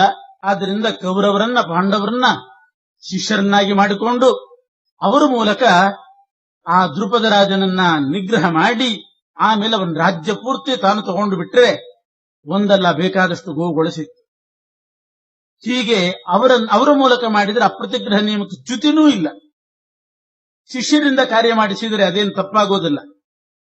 ಈ ರೀತಿ ಭಾವಿಸಿ ಅವರೆಲ್ಲ ಎಲ್ಲಿ ಆಟಾಡ್ತಾ ಇದ್ರು ಅಲ್ಲಿಗೆ ಬಂದಿದ್ದಾರೆ. ವಿಕ್ರೀಡತೋ ಧರ್ಮಸೂನೋಸ್ತದೈವ. ಇವರು ಬರೋ ಹೊತ್ತಿಗೆ ಸರಿಯಾಗಿ ದೈವದತ್ತವಾಗಿ ಒಂದು ಪ್ರಸಂಗ ಬಂತು. ಧರ್ಮರಾಜ ಇವರೆಲ್ಲ ಚೆಂಡಾಟ ಆಡ್ತಾ ಇದ್ರಂತೆ. ಯಾವುದೋ ಒಂದು ಬಾವಿಯಲ್ಲಿ ಚೆಂಡು ಬಿತ್ತು. ಆ ಚೆಂಡಿನ ಜೊತೆಗೆ ಉಂಗುರವೂ ಬಿತ್ತಂತೆ ಧರ್ಮರಾಜಂದು. ರಾಜಮುದ್ರಿಕೆ ಇರತಕ್ಕಂಥ ಉಂಗುರ, ಚೆಂಡು ಉಂಗುರ ಎರಡೂ ಬಾವಿಗೆ ಬಿದ್ದು ಬಿಟ್ಟಿದೆ. ಬಹಳ ಆಳದ ಬಾವಿ. ಹುಡುಗರೆಲ್ಲ ಪ್ರಯತ್ನ ಮಾಡಿ ನೋಡ್ತಾರೆ, ತುಂಬಾ ಆಳದ ಬಾವಿ. ಅಲ್ಲಿಂದ ಚೆಂಡು ಮೇಲೆ ಕೆತ್ತಬೇಕು, ಉಂಗುರ ತೆಗಿಬೇಕು. ಅದು ಅಸಾಧ್ಯ ಅಂತ ಅನಿಸ್ತು ಹುಡುಗರಿಗೆಲ್ಲ. ಇದು ಸಾಧ್ಯನೇ ಇಲ್ಲ ಅಂತ ಎಲ್ಲರೂ ಕೈ ಬಿಡುವಂತಹ ಪ್ರಸಂಗ ಕೌರವರಲ್ಲೂ ಬಂತು. ಕೌರವರು ಪಾಂಡವರು ಒಟ್ಟಿಗೆ ಇದ್ರು. ಎಲ್ಲರೂ ಕೂಡ ಇದು ಸಾಧ್ಯ ಇಲ್ಲದ ಮಾತು ಅಂತ ತೀರ್ಮಾನಕ್ಕೆ ಬಂದಾಗ ಭೀಮಸೇನ ದೇವರು ಹೇಳಿದರಂತೆ, ಯಾಕೆ ಸಾಧ್ಯ ಇಲ್ಲದ ಮಾತು? ಏನು ಬೇಕಾದ್ರೂ ಸಾಧನೆ ಮಾಡಬಹುದು. ಇಷ್ಟು ನೀಚವಾದ, ಇಷ್ಟು ಆಳವಾಗಿರತಕ್ಕಂಥ ಈ ಬಾವಿಯಿಂದಲೂ ಕೂಡ ನಾನಾ ಚೆಂಡು ಉಂಗುರವನ್ನ ನಾನು ತೆಗಿಬಲ್ಲೆ ಅಂತಾನೆ ಭೀಮ. ಹೇಗೆ ಅಂತಂದ್ರೆ, ನಿಷ್ಪತ್ಯ ಚೋಧೃತ್ಯ ಸಮುತ್ಪತಿಷ್ಯೆ ಕೂಪಾದ ಮುಷ್ಮಾತ್ ಭೃಶನೀಚಾದಪಿ ಸ್ಮ ಸಕಂದುಕಾಂ ಮುದ್ರಿಕಾಂ ಪಶ್ಯತಾದ್ಯ ಸರ್ವೇ ಕುಮಾರ ಇತಿ ವೀರ್ಯ ಸಂಶ್ರಯಾತ್. ಭೀಮ ಹೇಳ್ತಾನೆ, ನೀವೆಲ್ಲ ನೋಡ್ತಾ ಇದ್ರಿ, ನಾನು ತೆಕ್ಕೊಡ್ತೀನಿ. ಎಷ್ಟು ಆಳದ್ದು, ಹೇಗೆ ತೆಕ್ಕೊಡ್ತಿ? ಇಲ್ಲಿಂದ ಬಾವಿಗೆ ಹಾರ್ತೇನೆ, ಅದನ್ನೆಲ್ಲ ಹಿಡ್ಕೊಂಡು ಅಲ್ಲಿಂದ ಕುಪ್ಪಳಿಸಿ ಮೇಲೆ ಬರ್ತೇನೆ ಅಂತ. ಹಗ್ಗ ಇಳಿಸ್ರಿ ಮತ್ತೆ ಅಂತೇನಲ್ಲ, ಮತ್ತೆ ಹಾರೋದು ಹಾರಿ ಬಿಡ್ಬೋದು, ಮೇಲೆ ಬರ್ಲಿಕ್ಕೆ ಮತ್ತೆ ಹಗ್ಗ ಇಳಿಸ್ರಿ, ಏನಾದ್ರೂ ಏಣಿ ಕಟ್ರಿ, ಹಂಗೇನಿಲ್ಲ. ಹಾರಿ ಉಂಗುರ ಚೆಂಡು ತಗೊಂಡು ಅಲ್ಲಿಂದ ಕುಪ್ಪಳಿಸಿ ಮೇಲ್ ಬಂದು ಹಾರ್ತೇನೆ ಅಂತ. ನಿಷ್ಪತ್ಯ ಚೋಧೃತ್ಯ ಸಮುತ್ಪತಿಷ್ಯೆ ಉಪಾದ ಮುಷ್ಯಾತ್ ಭೃಶ ನಿಜಾದಪಿ ಸ್ಮ. ಎಂಥ ಶಕ್ತಿ ಇದೆ ಭೀಮಸೇನ ದೇವರ ದೇಹದಲ್ಲಿ, ಯಾವ ಲಾಘವ ಇದೆ ಅಂತ ಯೋಚನೆ. ಕೆಳಗಡೆ ಹಾರಿ ಅದನ್ನೆಲ್ಲ ತಗೊಂಡು ಮೇಲೆ ಬರ್ತೇನೆ ನಾನು, ನನ್ನ ಪರಾಕ್ರಮ ನೋಡ್ರಿ ಅಂತ ಭೀಮ ಹೇಳ್ತಾ ಇರುವಾಗ ಅಲ್ಲಿಗೆ ದ್ರೋಣಾಚಾರ್ಯರು ಆವಾಗ ಪ್ರವೇಶ ಮಾಡಿದ್ರು. ಆ ಹುಡುಗರ ಮಧ್ಯದಲ್ಲಿ ಬಂದು ಎಲ್ಲ ಹುಡುಗರಿಗೆ ಹೇಳ್ತಾ ಇದ್ದಾರಂತೆ, ಒಂದು ಚೆಂಡು ಉಂಗುರ ಬಾವಿಗೆ ಬಿದ್ದರೆ ನೀವೆಲ್ಲ ಇಷ್ಟು ದೊಡ್ಡ ಸಮಸ್ಯೆ ಅಂತ ಮಾಡ್ಕೊಂಡಿದ್ದೀರಲ್ಲ, ಭರತನ ವಂಶದಲ್ಲಿ ಬಂದವರು ನೀವೆಲ್ಲ. ದುಷ್ಯಂತ, ಭರತ, ಆ ಪರಂಪರೆಯಲ್ಲಿ ಬಂದಿರತಕ್ಕಂಥವ್ರು. ದೊಡ್ಡ ಕ್ಷತ್ರಿಯ ಪರಂಪರೆ ಹಿನ್ನೆಲೆ ನಿಮಗಿದೆ. ಇಂಥ ಭರತನ ಪರಂಪರೆಯಲ್ಲಿ ಬಂದವರು ಬಾವಿಗೆ ಬಿದ್ದಂಥ ಉಂಗುರ ತೆಗಿಲಿಕ್ಕೆ, ಚೆಂಡು ತೆಗಿಲಿಕ್ಕೆ ಏನು ಅಂತ ನೀವೆಲ್ಲರೂ ಯೋಚನೆ ಮಾಡ್ತಿದ್ದೀರಿ. ಭೀಮ ಹೇಳ್ತಾನೆ, ಕೆಳಗಡೆ ಹಾರಿ ಆ ಬಾವಿಯಲ್ಲಿ ಬಿದ್ದು ಅಲ್ಲಿಂದ ತಗೊಂಡು ಕುಪ್ಪಳಿಸಿ ಮೇಲೆ ಬರ್ತೇನೆ ಅಂತ. ಇದು ರಾಜ ಕ್ಷತ್ರಿಯ ವಂಶದಲ್ಲಿ ಬಂದವರು ಮಾಡೋ ಕೆಲಸ ಇದಲ್ಲ ಅಂತಂದ್ರಂತೆ ದ್ರೋಣಾಚಾರ್ಯ. ಕ್ಷತ್ರಿಯ ವಂಶದಲ್ಲಿ ಬಂದವರು ಹೀಗೆಲ್ಲ ಮಾಡೋದು. ಅಸ್ತ್ರವಿದ್ಯೆಯಿಂದ ಇದನ್ನೆಲ್ಲ ಸಾಧಿಸಬಹುದು. ಏನು ಸಾಧಿಸಬೇಕಾದ್ರೆ ಅಸ್ತ್ರವಿದ್ಯೆಯಿಂದ ಸಾಧಿಸಬೇಕು. ಇದು ಕ್ಷತ್ರಿಯರ ಧರ್ಮ.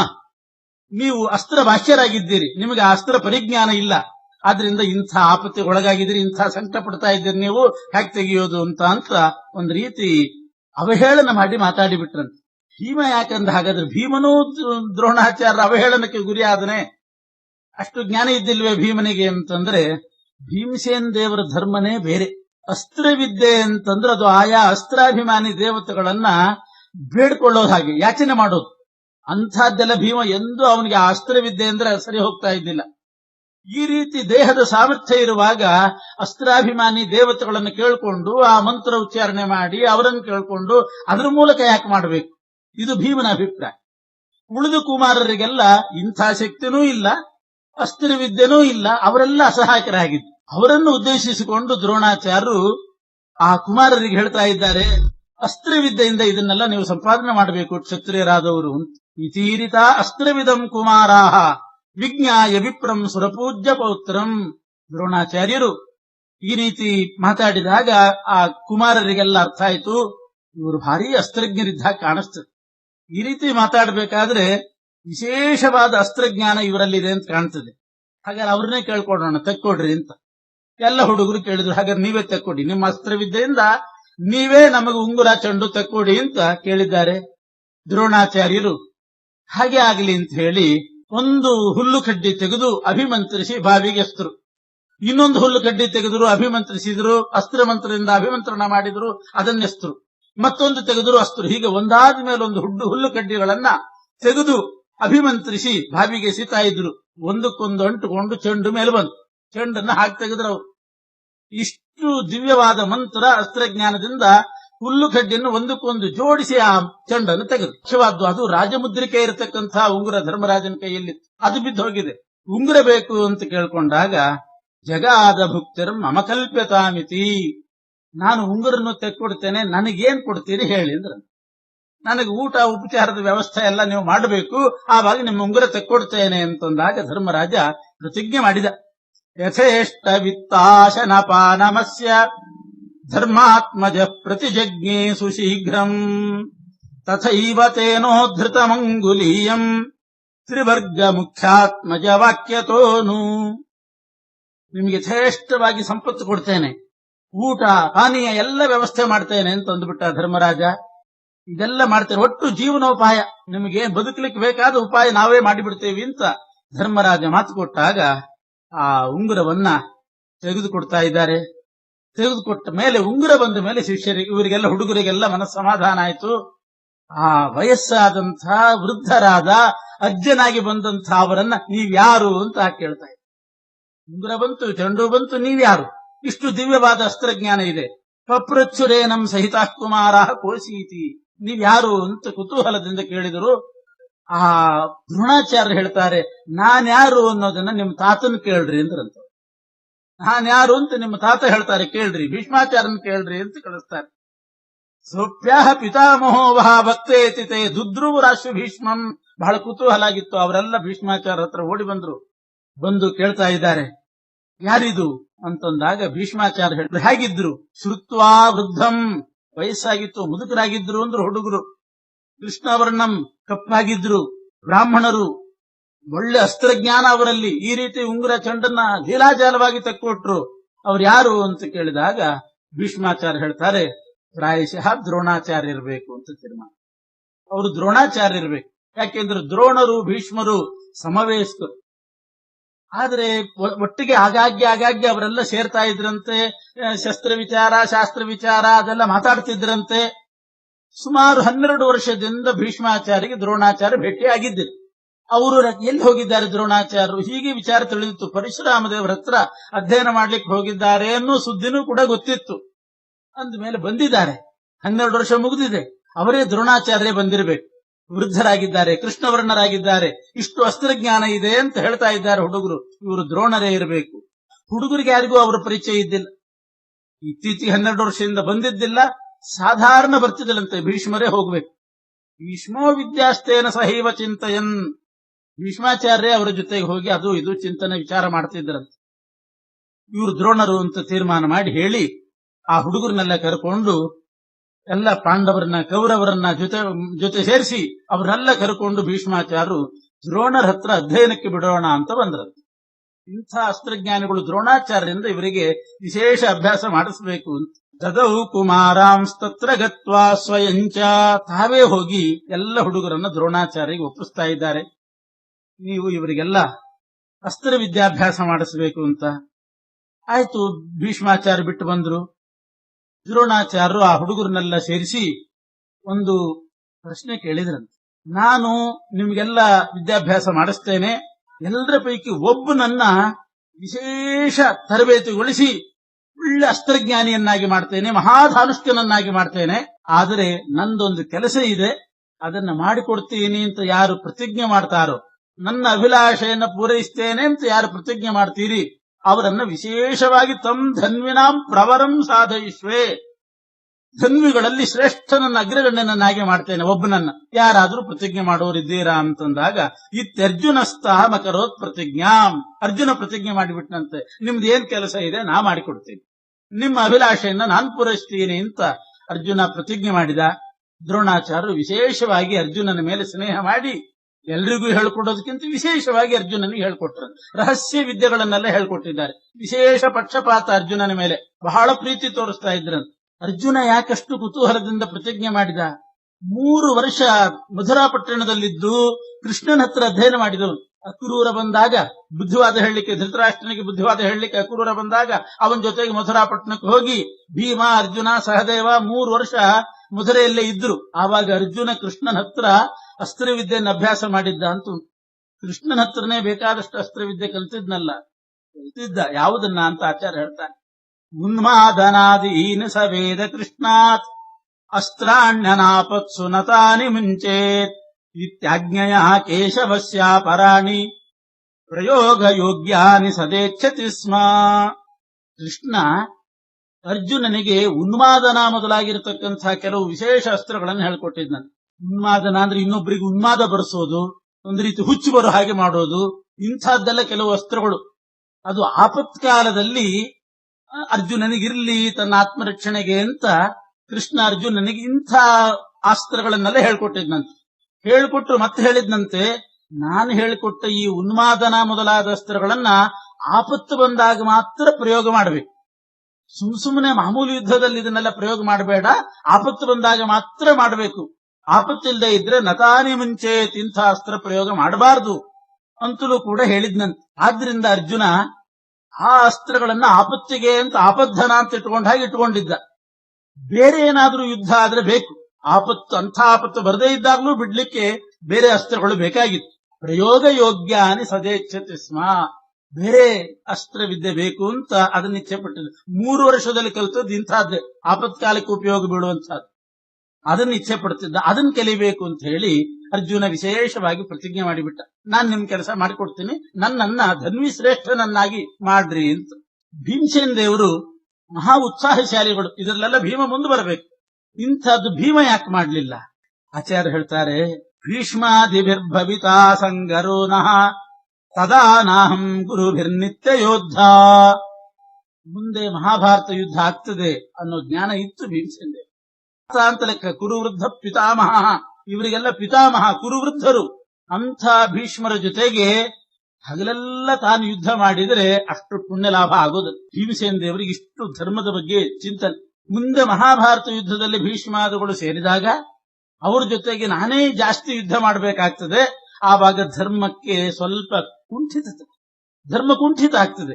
ಆದ್ದರಿಂದ ಭೀಷ್ಮಾದಿಗಳ ಜೊತೆಗೆ ಜಾಸ್ತಿ ಯುದ್ಧ ಮಾಡಲಿಕ್ಕೆ ಒಬ್ಬ ಬೇಕು. ಅರ್ಜುನನ್ನ ತರಬೇತಿಗೊಳಿಸಿ ಬಿಟ್ರೆ ಭೀಷ್ಮಾದಿಗಳ ಜೊತೆಗೆ ಅರ್ಜುನ ಯುದ್ಧ ಮಾಡ್ತಾನೆ, ನನಗೆ ಧರ್ಮ ಲಾಭ ಆಗುತ್ತೆ ಅಂತ ಭೀಮಸೇನ ದೇವರು ಯೋಚನೆ. ತಾನೇ ಮಾಡಿಬಿಟ್ರೆ ತನಗೆ ಧರ್ಮ ನಾಶ ಆಗ್ತದೆ. ಯಾಕೆ? ಗುರುಗಳು ದೊಡ್ಡವರು, ಅವರು ಹಿರಿಯರು, ಅವ್ರ ಜೊತೆಗೆ ಯುದ್ಧ ಮಾಡಬಾರದು. ಅದಕ್ಕೋಸ್ಕರ ಆದ್ರೂ ಯುದ್ಧ ನಡಿಬೇಕು. ತಾನು ಮಾಡಬಾರದು, ಯುದ್ಧ ನಡಿಬೇಕು, ಭೀಷ್ಮಾದಿಗಳ ಪಾತ ಆಗಬೇಕು. ಯಾಕೆ? ಇಲ್ದಿದ್ರೆ ಧರ್ಮಕ್ಕೆ ಜಯ ಆಗೋದಿಲ್ಲ, ಧರ್ಮರಾಜನಿಗೆ ಜಯ ಬರೋದಿಲ್ಲ. ಪಾಂಡವರಿಗೆ ಜಯ ಬರಬೇಕಾದ್ರೆ ಆ ಕಡೆ ಸೇರಿದಂತಹ ಭೀಷ್ಮಾದಿಗಳ ಪಾತ ಆಗಬೇಕು. ಯಾರು ಯುದ್ಧ ಮಾಡಬೇಕು? ತಾನು ಯುದ್ಧ ಮಾಡಿದರೆ ತನಗೆ ಧರ್ಮನಾಶ. ಅದಕ್ಕೆ ಅರ್ಜುನ ಮಾಡ್ಲಿ ಅಂತ. ಅರ್ಜುನ ಮಾಡಬೇಕಾದ್ರೆ ಅವನಿಗೆ ವಿಶೇಷ ತರಬೇತಿ ಬೇಕು. ಅದಕ್ಕೆ ದ್ರೋಣಾಚಾರ್ಯರಿಂದ ಚೆನ್ನಾಗಿ ಟ್ರೈನಿಂಗ್ ಕೊಡಿಸಿ ಭೀಷ್ಮಾದಿಗಳ ಜೊತೆಗೆ ಯುದ್ಧ ಮಾಡಿಸಬೇಕು. ಆವಾಗ ಅವರ ಪಾತ ಆದ್ರೆ ಪಾಂಡವರಿಗೆ ಜಯ ಬರ್ತದೆ. ಇದು ಭೀಮನ ವಿಚಾರ. ಕೆಲವರು ಸ್ತ್ರೀಯರು ಅಪರಾಧಿಗಳಾದಾಗ ಪುರುಷರು ತಾವು ಶಿಕ್ಷೆ ಕೊಡ್ಲಿಕ್ಕೆ ಹೋಗೋದಿಲ್ಲ, ಬೇರೆ ಸ್ತ್ರೀಯರಿಂದಲೇ ಶಿಕ್ಷೆ ಕೊಡಿಸ್ತಾರಂತೆ. ತಾವು ಶಿಕ್ಷೆ ಕೊಡೋ ಪ್ರಸಂಗ ಇರೋದಿಲ್ಲ, ತಾವು ಇನ್ನೊಬ್ಬರ ಕೈಯಿಂದ ಕೊಡಿಸ್ತಾರೆ. ಆ ರೀತಿ ರಾಮ ಲಕ್ಷ್ಮಣನಿಂದ ಶೂರ್ಪಣಖೆಯನ್ನ ಕಿವಿ ಮೂಗು ಕತ್ತರಿಸಿದ ಹಾಗೆ. ನನ್ನ ಯೋಗ್ಯತೆ ಅಲ್ಲ ಅದು, ಇನ್ನೊಬ್ಬರಿಂದ ಮಾಡಬೇಕು. ಅದಕ್ಕೋಸ್ಕರ ಒಂದು ಈ ರೀತಿ ಕ್ರಮ ಇರ್ತದೆ. ತಾನು ಮಾಡಬಾರದು, ಇನ್ನೊಬ್ಬರ ಕೈಯಿಂದ ಮಾಡಿಸಬಹುದು. ಇಂತು ಧರ್ಮ ಸೂಕ್ಷ್ಮ. ಇದನ್ನೆಲ್ಲ ಅರ್ಥಂತಹ ಭೀಮ ಅರ್ಜುನ ಚೆನ್ನಾಗಿ ಸುಶಿಕ್ಷಿತನಾಗಬೇಕು ಅನ್ನೋ ದೃಷ್ಟಿಯಿಂದ ತಾನೇ ಅರ್ಜುನನ್ನ ಮುಂದೆ ಕಳಿಸಿದಂತೆ, ನೀನೇ ಪ್ರತಿಜ್ಞೆ ಮಾಡು ಅಂತ ಅರ್ಜುನನಿಗೆ ಹೇಳಿ ಮಾಡಿಸಿಬಿಟ್ಟ. ಇನ್ನೊಂದು ಭೀಮಸೇನ ದೇವರದ್ದು ಒಂದು ಮಹಾನಿಯಮ ಇದೆ. ಯಾರಿಂದಲೂ ಕೂಡ ನಾನು ಬುದ್ಧಿಪೂರ್ವಕವಾಗಿ ವರ ಸ್ವೀಕಾರ ಮಾಡೋದಿಲ್ಲ ಅಂತ. ಇನ್ನೊಬ್ಬರಿಂದ ಪರಮಾತ್ಮನನ್ನು ಬಿಟ್ಟು ಅನ್ಯತ್ರ ಇಂದಿರಾಪತೆ, ಭಗವಂತನನ್ನ ಕೇಳಬಹುದೇನಾದ್ರೂ ವರ, ಪರಮಾತ್ಮನನ್ನು ಬಿಟ್ಟು ಇನ್ಯಾರಿಂದಲೂ ಕೂಡ ನಾನು ವರ ಸ್ವೀಕಾರ ಮಾಡೋದಿಲ್ಲ. ಪರಮಾತ್ಮನನ್ನು ಕೇಳೋದಾದ್ರೂ ಕೂಡ ಏನ್ ಕೇಳುವವರು ಭೀಮಸೇನ ದೇವರು? ಜ್ಞಾನ ಭಕ್ತಿ ಹರೇ ತೃಪ್ತಿ. ಪರಮಾತ್ಮ ಪ್ರೀತನಾಗಬೇಕು, ತನಗೆ ಜ್ಞಾನ ಬರಬೇಕು, ಭಗವಂತನಲ್ಲಿ ಭಕ್ತಿ ಬರಬೇಕು. ಪರಮಾತ್ಮನನ್ನು ಕೇಳಿದ್ರೂ ಕೂಡ ಭಗವಂತನ ಪ್ರೀತಿ, ಜ್ಞಾನ, ಭಕ್ತಿ ಇದನ್ನು ಬಿಟ್ಟು ಪರಮಾತ್ಮನ ಹತ್ರನು ಮತ್ತೊಂದು ಐಹಿಕವನ್ನು ಕೇಳತಕ್ಕವರಲ್ಲ. ಅನುಭವ ಅಂತ ಆಶೀರ್ವಾದ ಮಾಡ್ತಿದ್ರು. ಅದೊಂದು ಪದ್ಧತಿ ಉಂಟು. ಮಕ್ಕಳು ಸೀನಿದಾಗ ನೆಗಡಿಯಿಂದ ಏನಾದ್ರೂ ಅವರಿಗೆ ಸೀನು ಬಂದು ಕೂಡಲೇ ದೀರ್ಘಾಯುಷ್ಮಾನ್ ಭವ ಅಂತ ಆಶೀರ್ವಾದ ಮಾಡಬೇಕು. ಭೀಮ ಈ ರೀತಿ ಆಶೀರ್ವಾದ ಪಡೆದಿದ್ದಾನೋ ಇಲ್ವೋ ಅಂತಂದ್ರೆ ಇದು ಬುದ್ಧಿಪೂರ್ವಕವಾಗಿ ಪಡೆದದ್ದಲ್ಲ. ನಾನು ಸೀನ್ತೀನಿ, ನೀವು ಆಶೀರ್ವಾದ ಮಾಡ್ರಿ ಅಂತ ಹೇಳಿ ಸೀನಿದ್ದಾನೇನು. ಅಕಸ್ಮಾತ್ ಸೀನ್ ಬಂತು, ಅವ್ರ ಸಹಜವಾದ ಆಯುಧ. ಹೀಗಿರುವಾಗ ಯಾವ ಅಸ್ತ್ರ ಮಂತ್ರವೂ ನನಗೆ ಬೇಕಾಗಿಲ್ಲ ಅಂತ ಅನ್ನೋದು ಭೀಮಸೇನ ದೇವರು. ಅದರಿಂದ ನಾನು ನಿಮ್ಮ ಕೆಲಸ ಸಾಧಿಸಿಕೊಡ್ತೇನೆ, ಆದ್ರೆ ಒಬ್ಬ ತಯಾರಾಗಬೇಕು, ಅಂತ ಧನ್ವಿ ಶ್ರೇಷ್ಠ ಬೇಕು ಭೀಷ್ಮಾದಿಗಳನ್ನ ಎದುರಿಸಲಿಕ್ಕೆ. ತಾನು ಯೋಗ್ಯತೆಯಲ್ಲಿ ಹೆಚ್ಚಿನ ಯೋಗ್ಯತೆ ಇದ್ದವರು, ತನಗೆ ಧರ್ಮ ಲಾಭ ಆಗಬೇಕು. ಯೋಗ್ಯತೆಯಲ್ಲಿ ಕಡಿಮೆ ಇದ್ದಂಥ ಅರ್ಜುನನಿಗೆ ಅಷ್ಟೇ ಬರಬೇಕು. ಆದ್ರಿಂದ ಭೀಷ್ಮಾದಿಗಳ ಜೊತೆಗೆ ಅರ್ಜುನ ಯುದ್ಧ ಮಾಡುವವನಾಗಲಿ ಅಂತ ಅರ್ಜುನನನ್ನ ಮುಂದೆ ಕಳಿಸಿದರಂತೆ ಭೀಮಸೇನ ದೇವರು. ತತ್ಪ್ರೇರಿತೇನ ಅರ್ಜುನೇನ ಪ್ರತಿಜ್ಞಾ ಕೃತಾ ಯದಾ ವಿಪ್ರವರಸ್ತತಃ ಪರಂ. ಭೀಮನಿಂದ ಪ್ರೇರಿತನಾಗಿಯೇ ಅರ್ಜುನ ಪ್ರತಿಜ್ಞೆ ಮಾಡಿದಾಗ ದ್ರೋಣಾಚಾರ್ಯರು ವಿಶೇಷ ಪ್ರೀತಿ ಮಾಡಿದರು. ಮಹಾಸ್ತ್ರಗಳನ್ನೆಲ್ಲ ಉಪದೇಶ ಮಾಡಿದರಂತೆ. ಬಹಳ ಪಕ್ಷಪಾತ, ಅರ್ಜುನನ ಮೇಲೆ ವಿಶೇಷ ಪಕ್ಷಪಾತ, ಪ್ರೀತಿ ತೋರಿಸ್ತಾ ಇದ್ರು. ಯಾವಾಗ್ಲೂ ಎಲ್ಲರ ಎದುರುಗಡೆ ಅರ್ಜುನನ್ನೇ ಪ್ರಶಂಸೆ ಇದ್ದಾಗ ರಹಸ್ಯ ವಿದ್ಯೆಗಳನ್ನೆಲ್ಲ ಉಪದೇಶ ಮಾಡ್ತಿದ್ದರಂತೆ. ಆ ರೀತಿ ಬೇರೆ ಯಾರಿಗೂ ಮಾಡಿಲ್ಲ, ಅಷ್ಟು ಚೆನ್ನಾಗಿ ಉಪದೇಶ ಮಾಡಿದ್ರು. ಭೀಮನಿಗೆ ಹಾಗಾದ್ರೆ ಅಸ್ತ್ರವಿದ್ಯೆ ಗೊತ್ತೇ ಇರಲಿಲ್ಲಲ್ಲ, ಅಸ್ತ್ರವಿದ್ಯೆ ಕಲೀಲಿಲ್ಲ, ಪ್ರತಿಜ್ಞೆ ಮಾಡಲಿಲ್ಲ. ಆಚಾರ್ಯ ಹೇಳ್ತಾರೆ, ಭೀಮ ಸಮಸ್ತಂ ಪ್ರತಿಭಾಬಲೇನ ಜಾನನ್. ಅವನಿಗೆ ಸ್ವಯಂ ಪ್ರತಿಭೆಯಿಂದಲೇನೆ ದ್ರೋಣಾಚಾರ್ಯರು ಅರ್ಜುನನಿಗೆ ಏನೇನು ಅಸ್ತ್ರ ಮಂತ್ರಗಳು ಹೇಳಿಕೊಟ್ರು ಎಲ್ಲ ಸ್ವಪ್ರತಿಭಾಬಲದಿಂದ ಭೀಮ ತಿಳ್ಕೊಂಡಿದ್ದು. ದ್ರೋಣಾಚಾರ್ಯರ ಉಪದೇಶದ ಅಗತ್ಯ ಭೀಮನಿಗಿದ್ದಿದ್ದೆ, ಕೇವಲ ಪ್ರತಿಭಾಬಲದಿಂದ ಎಲ್ಲ ಗೊತ್ತಿತ್ತು. ಆದರೂ ಕೂಡ ಅದ್ವಿತೀಯಂ ಸ್ನೇಹಂತು ಅದ್ವಿತೀಯಂ ಕನಿಷ್ಠೇ ದ್ರೋಣಸ್ಯ ಕೃತ್ವ.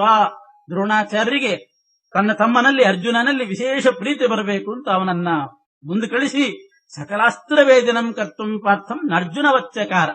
ಅರ್ಜುನ ಮಾಡಿದ ಹಾಗೆ ಸೇವೆನೂ ಮಾಡಲಿಲ್ಲಂತೆ ಭೀಮಸೇನ ದೇವರು. ದ್ರೋಣಾಚಾರ್ಯರು ಗುರುಕುಲದಲ್ಲಿದ್ರು, ದ್ರೋಣರಿಗೆ ಏನಾದ್ರೂ ಕೆಲಸ ಆಗಬೇಕಾದ್ರೆ ಯಾರಿದ್ದೀರಿ ಅಂತ ಅಂದ್ಕೊಳ್ಳಿ ಅರ್ಜುನನ್ ಕಳಿಸ್ತಿದ್ರಂತೆ. ಆಚಾರ್ಯ ಕರೀತಿದ್ದಾರೆ ಹೋಗು ಅಂತ.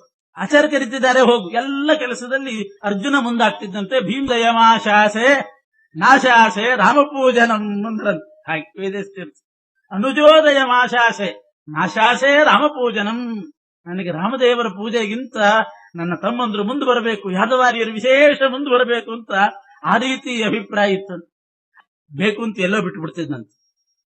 ಇಲ್ಲದಿದ್ರೆ ನನ್ನ ಮೇಲೆ ಪ್ರೀತಿ ಮಾಡ್ತಾರೆ, ಅರ್ಜುನನ್ ಮೇಲೆ ಮಾಡ್ಲಿ ಅಂತ. ಅವನ ಮೇಲೆ ಪ್ರೀತಿ ಬರಲಿ ಅಂತ ತಾನು ಫೇಲ್ ಆಗ್ತಿದ್ನಂತೆ ಬೇಕು ಅಂತ. ಹೀಗೆ ಅರ್ಜುನನ ಮೇಲೆ ಪ್ರೀತಿ ಬರೋದಕ್ಕೋಸ್ಕರ ನೈವಾತಿ ಯತ್ನೇನ ದದರ್ಶ ಲಕ್ಷ್ಯಂ ಶುಶ್ರೂಷಾಯಾಮ್ ಪಾರ್ಥಮಗ್ರೇ ಕರೋತಿ. ಸೇವೆ ಮಾಡೋ ಪ್ರಸಂಗ ಬಂದಾಗ ಅರ್ಜುನನ್ನೇ ಮುಂದೆ ಕಳಿಸು. ಮತ್ತೆ ಮುಂದೆ ಯುದ್ಧದಲ್ಲಿ ಏನಾದ್ರೂ ನೀವಾದ್ರೂ ಸ್ವಲ್ಪ ಆದ್ರೂ ಯುದ್ಧ ಮಾಡಬೇಕಲ್ಲ ಅಂತಂದ್ರೆ ಸ್ವಬಾಹುವೀರ್ಯಾತ್ ಭಗವತ್ ಪ್ರಸಾದಾತ್. ನನಗೆ ಬಾಹುವೀರ್ಯ ಇದೆ, ಭಗವಂತನ ಅನುಗ್ರಹ ಇದೆ. ನಿಹನ್ಮಿ ಶತ್ರುನ್ ಕಿಮನೇನ ಚೇತಿ. ಈ ಅಸ್ತ್ರವಿದ್ಯೆ ತಗೊಂಡು ದ್ರೋಣಾಚಾರ್ಯ ಹತ್ರ ಅಸ್ತ್ರವಿದ್ಯೆ ಕಲಿತು ನನಗೆ ಆಗ್ಬೇಕಾದದ್ದೇ. ಇದು ಭೀಮಸೇನ ದೇವರ ವ್ಯಕ್ತಿ. ಹೀಗೆ ಅರ್ಜುನ ವಿಶೇಷವಾಗಿ ಕಲಿತಾ ಇದ್ದ. ಎಲ್ಲ ರಾಜಕುಮಾರರು ಬಂದ್ರಂತೆ. ಭಾರಿ ಪ್ರಸಿದ್ಧಿ ಆಯಿತು, ದ್ರೋಣಾಚಾರ್ಯ ಗುರುಕುಲ ಅಸ್ತ್ರವಿದ್ಯೆ ಹೇಳ್ಕೊಡ್ತಿದ್ದಾರೆ ಅಂತ. ಎಲ್ಲಾ ರಾಜಕುಮಾರರು ಬಂದು ದ್ರೋಣಾಚಾರ್ಯರಿಂದ ವಿಶೇಷವಾದ ಅಸ್ತ್ರವಿದ್ಯೆ ಅಭ್ಯಾಸ ಮಾಡ್ತಾ ಇದ್ರು. ಅವರು ಪರಶುರಾಮ ದೇವರಿಂದ ಕಲ್ತಿರ್ತಕ್ಕಂಥ ಅಸ್ತ್ರಾಣಿ ಚಿತ್ರಾಣಿ ಮಹಾಂತಿ ದಿವ್ಯಾನಿ, ಚಿತ್ರ ವಿಚಿತ್ರವಾದ ದಿವ್ಯವಾದ ಮಹಾಮಹಾ ಅಸ್ತ್ರಗಳ ಮಂತ್ರಗಳನ್ನೆಲ್ಲ ಉಪದೇಶ ಮಾಡಿದ್ದಾರೆ. ಅನ್ನೇರ್ ನೃಪೈ ಮನಸಾಪ್ಯಸ್ಮೃತಾನಿ. ಇಂತಹ ಒಂದು ವಿದ್ಯೆ ಇದೆ ಅಂತ ಯಾರಿಗೂ ಯೋಚನೆನೂ ಬಂದಿರಲಿಕ್ಕಿಲ್ಲ. ಅಂಥ ವಿದ್ಯೆಯನ್ನೆಲ್ಲ ದ್ರೋಣಾಚಾರ್ಯರು ಹೇಳಿಕೊಟ್ರು. ಎಲ್ಲರೂ ಬಹಳ ಪಾರಂಗತರಾದ್ರು ಆ ವಿದ್ಯೆಯಲ್ಲಿ. ಹಿಂದಿನವ್ರು ಯಾರೂ ಕೂಡ ಇಷ್ಟ ಆಗಿರ್ಲಿಕ್ಕಿಲ್ಲ, ಆ ರೀತಿ ಪಾರಂಗತರಾಗಿ ಬಿಟ್ರಂತೆ. ಇದು ಭಾರಿ ಪ್ರಸಿದ್ಧಿ ಆಯ್ತು. ದ್ರೋಣಾಚಾರ್ಯರು ಒಂದು ಅಸ್ತ್ರವಿದ್ಯೆ ಗುರುಕುಲವನ್ನೇ ನಡೆಸ್ತಿದ್ದಾರೆ ಅಂತ ಅಷ್ಟು ಕೀರ್ತಿ ಜಗತ್ ಪ್ರಸಿದ್ಧ ಆಯಿತು. ತದಾ ಕರ್ಣೋ ಥೈಕಲವ್ಯಶ್ಚ ದಿವ್ಯಾನಿ ಅಸ್ತ್ರಾಣ್ಯಾಪ್ತುಂ ದ್ರೋಣ ಸಮೀಪ ಮೀಯತು. ಕರ್ಣನೂ ಬಂದ, ತಾನೂ ಕಲಿಬೇಕು ಅಂತ. ಯಾಕೆಂದ್ರೆ ಅವನು ಒಳಗಿರೋ ರಕ್ತ ಕ್ಷತ್ರಿಯ ರಕ್ತ. ಸೂರ್ಯನಿಂದ ಕುಂತಿಯಲ್ಲಿ ಹುಟ್ಟಿದಂಥವನು ಕರ್ಣ. ಆದ್ರಿಂದ ತಾನೂ ಕಲಿಬೇಕು ಅಂತ ಒಳಗಡೆ ಆ ಹುಮ್ಮಸ್ಸಿದೆ ಅವನಿಗೆ. ರಕ್ತ ಕ್ಷತ್ರಿಯ ರಕ್ತ, ಆದ್ರಿಂದ ತಾನೂ ಕಲಿಬೇಕು ಅಂತ ಬಂದ. ಆದ್ರೆ ಕ್ಷತ್ರಿಯ ಸಂಸ್ಕಾರ ಆಗಿಲ್ಲ ಅವನಿಗೆ. ಸೂತನ ಮನೆಯಲ್ಲಿ ಬೆಳೆದು ಬಿಟ್ಟಿದ್ದಾನೆ, ಅಧಿರಥನ ಮನೆಯಲ್ಲಿ ಬೆಳೆದಿದ್ದಾನೆ. ಅವರು ಸೂತ ಸಂಸ್ಕಾರವನ್ನೇ ಮಾಡಿಬಿಟ್ಟಿದ್ದಾರೆ. ಸೂತ ಜಾತಿಯಲ್ಲಿ ಏನೇನು ಸಂಸ್ಕಾರ ನಡೀತದೆ ಅದೇ ಸಂಸ್ಕಾರ ನಡೆದಿದೆ. ಕ್ಷತ್ರಿಯೋಚಿತವಾದ ಸಂಸ್ಕಾರ ನಡೆದಿಲ್ಲ. ಆದ್ರೆ ಒಳಗಡೆ ರಕ್ತ ಮಾತ್ರ ಅಂಥದ್ದು. ಬಂದಿದ್ದಾನೆ ಕರ್ಣ ಬಂದ, ಏಕಲವ್ಯ ಬಂದ, ನಾನೂ ಕೂಡ ಕಲಿಬೇಕು ಅಸ್ತ್ರಗಳನ್ನ ಅಂತ. ದಿವ್ಯ ಅಸ್ತ್ರ. ಏಕಲವ್ಯನಿಗೆ ಬೇಕಾದಷ್ಟು ಅಸ್ತ್ರಗಳು ಗೊತ್ತಿತ್ತು ಅಂತಾರೆ. ಪೈಶಾಚಕ ವಿದ್ಯೆ ಅಂತ ಇದೆಲ್ಲ ಗೊತ್ತಿತ್ತಂತೆ. ಜರಾಸಂಧನ ಪಕ್ಷದಲ್ಲಿ ಸೇರಿ ಕೃಷ್ಣನ ಜೊತೆಗೆ ಎಷ್ಟೋ ಬಾರಿ ಯುದ್ಧವನ್ನು ಮಾಡಿದ್ದ ಏಕಲವ್ಯ.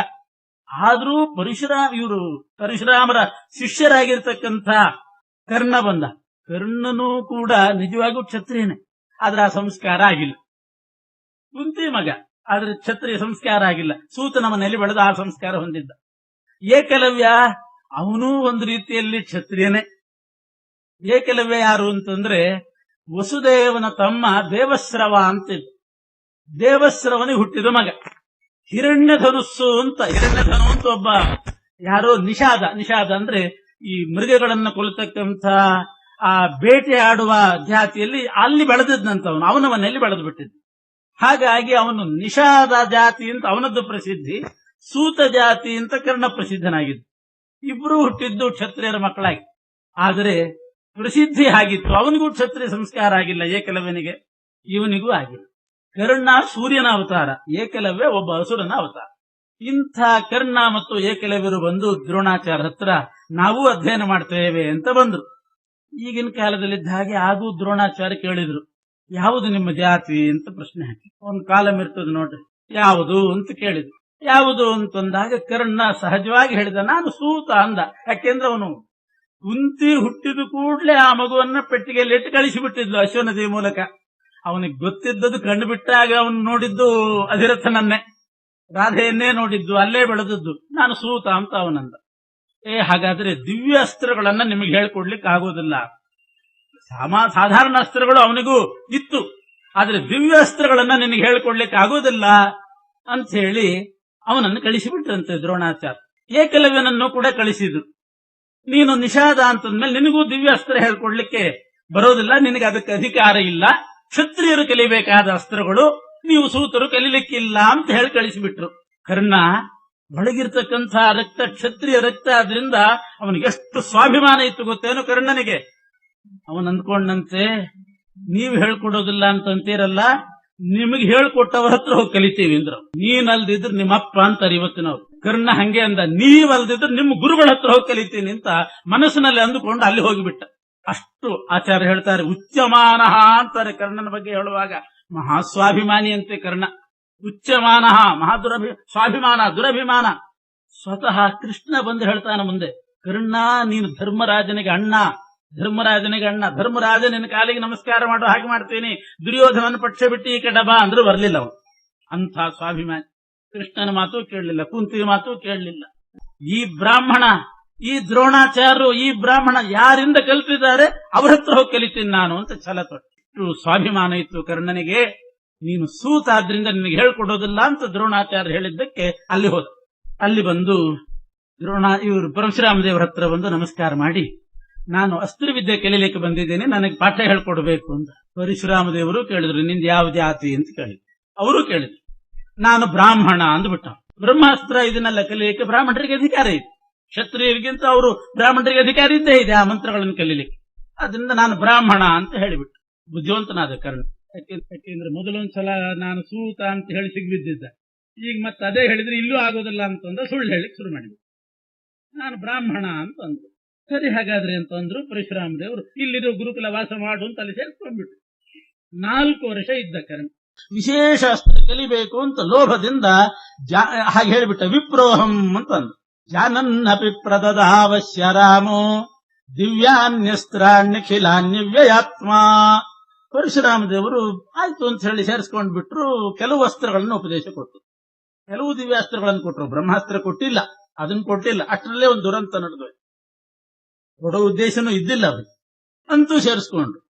ಇಲ್ಲಿ ನಮಗ್ ಬರೋ ಪ್ರಶ್ನೆ, ಇವನೇನೋ ಹೇಳ್ಕೊಂಡ ಕರ್ಣ, ನಾನು ಬ್ರಾಹ್ಮಣ ಅಂತ ಹೇಳ್ಕೊಂಡ. ಪರಶುರಾಮ ದೇವರಿಗೆ ಗೊತ್ತಿಲ್ಲೇನು ಇವನ್ಯಾರು ಅಂತ? ಗೊತ್ತಿತ್ತು, ಆದರೂ ಕೂಡ ಸೇರಿಸ್ಕೊಂಡದ್ದು. ಯಾಕೆಂದ್ರೆ ಕೆಲವು ಅಸ್ತ್ರ ಹೇಳಿಕೊಟ್ಟು ಇವನನ್ನು ಚೆನ್ನಾಗಿ ತರಬೇತಿ ಮಾಡೋಣ ಅಂತ.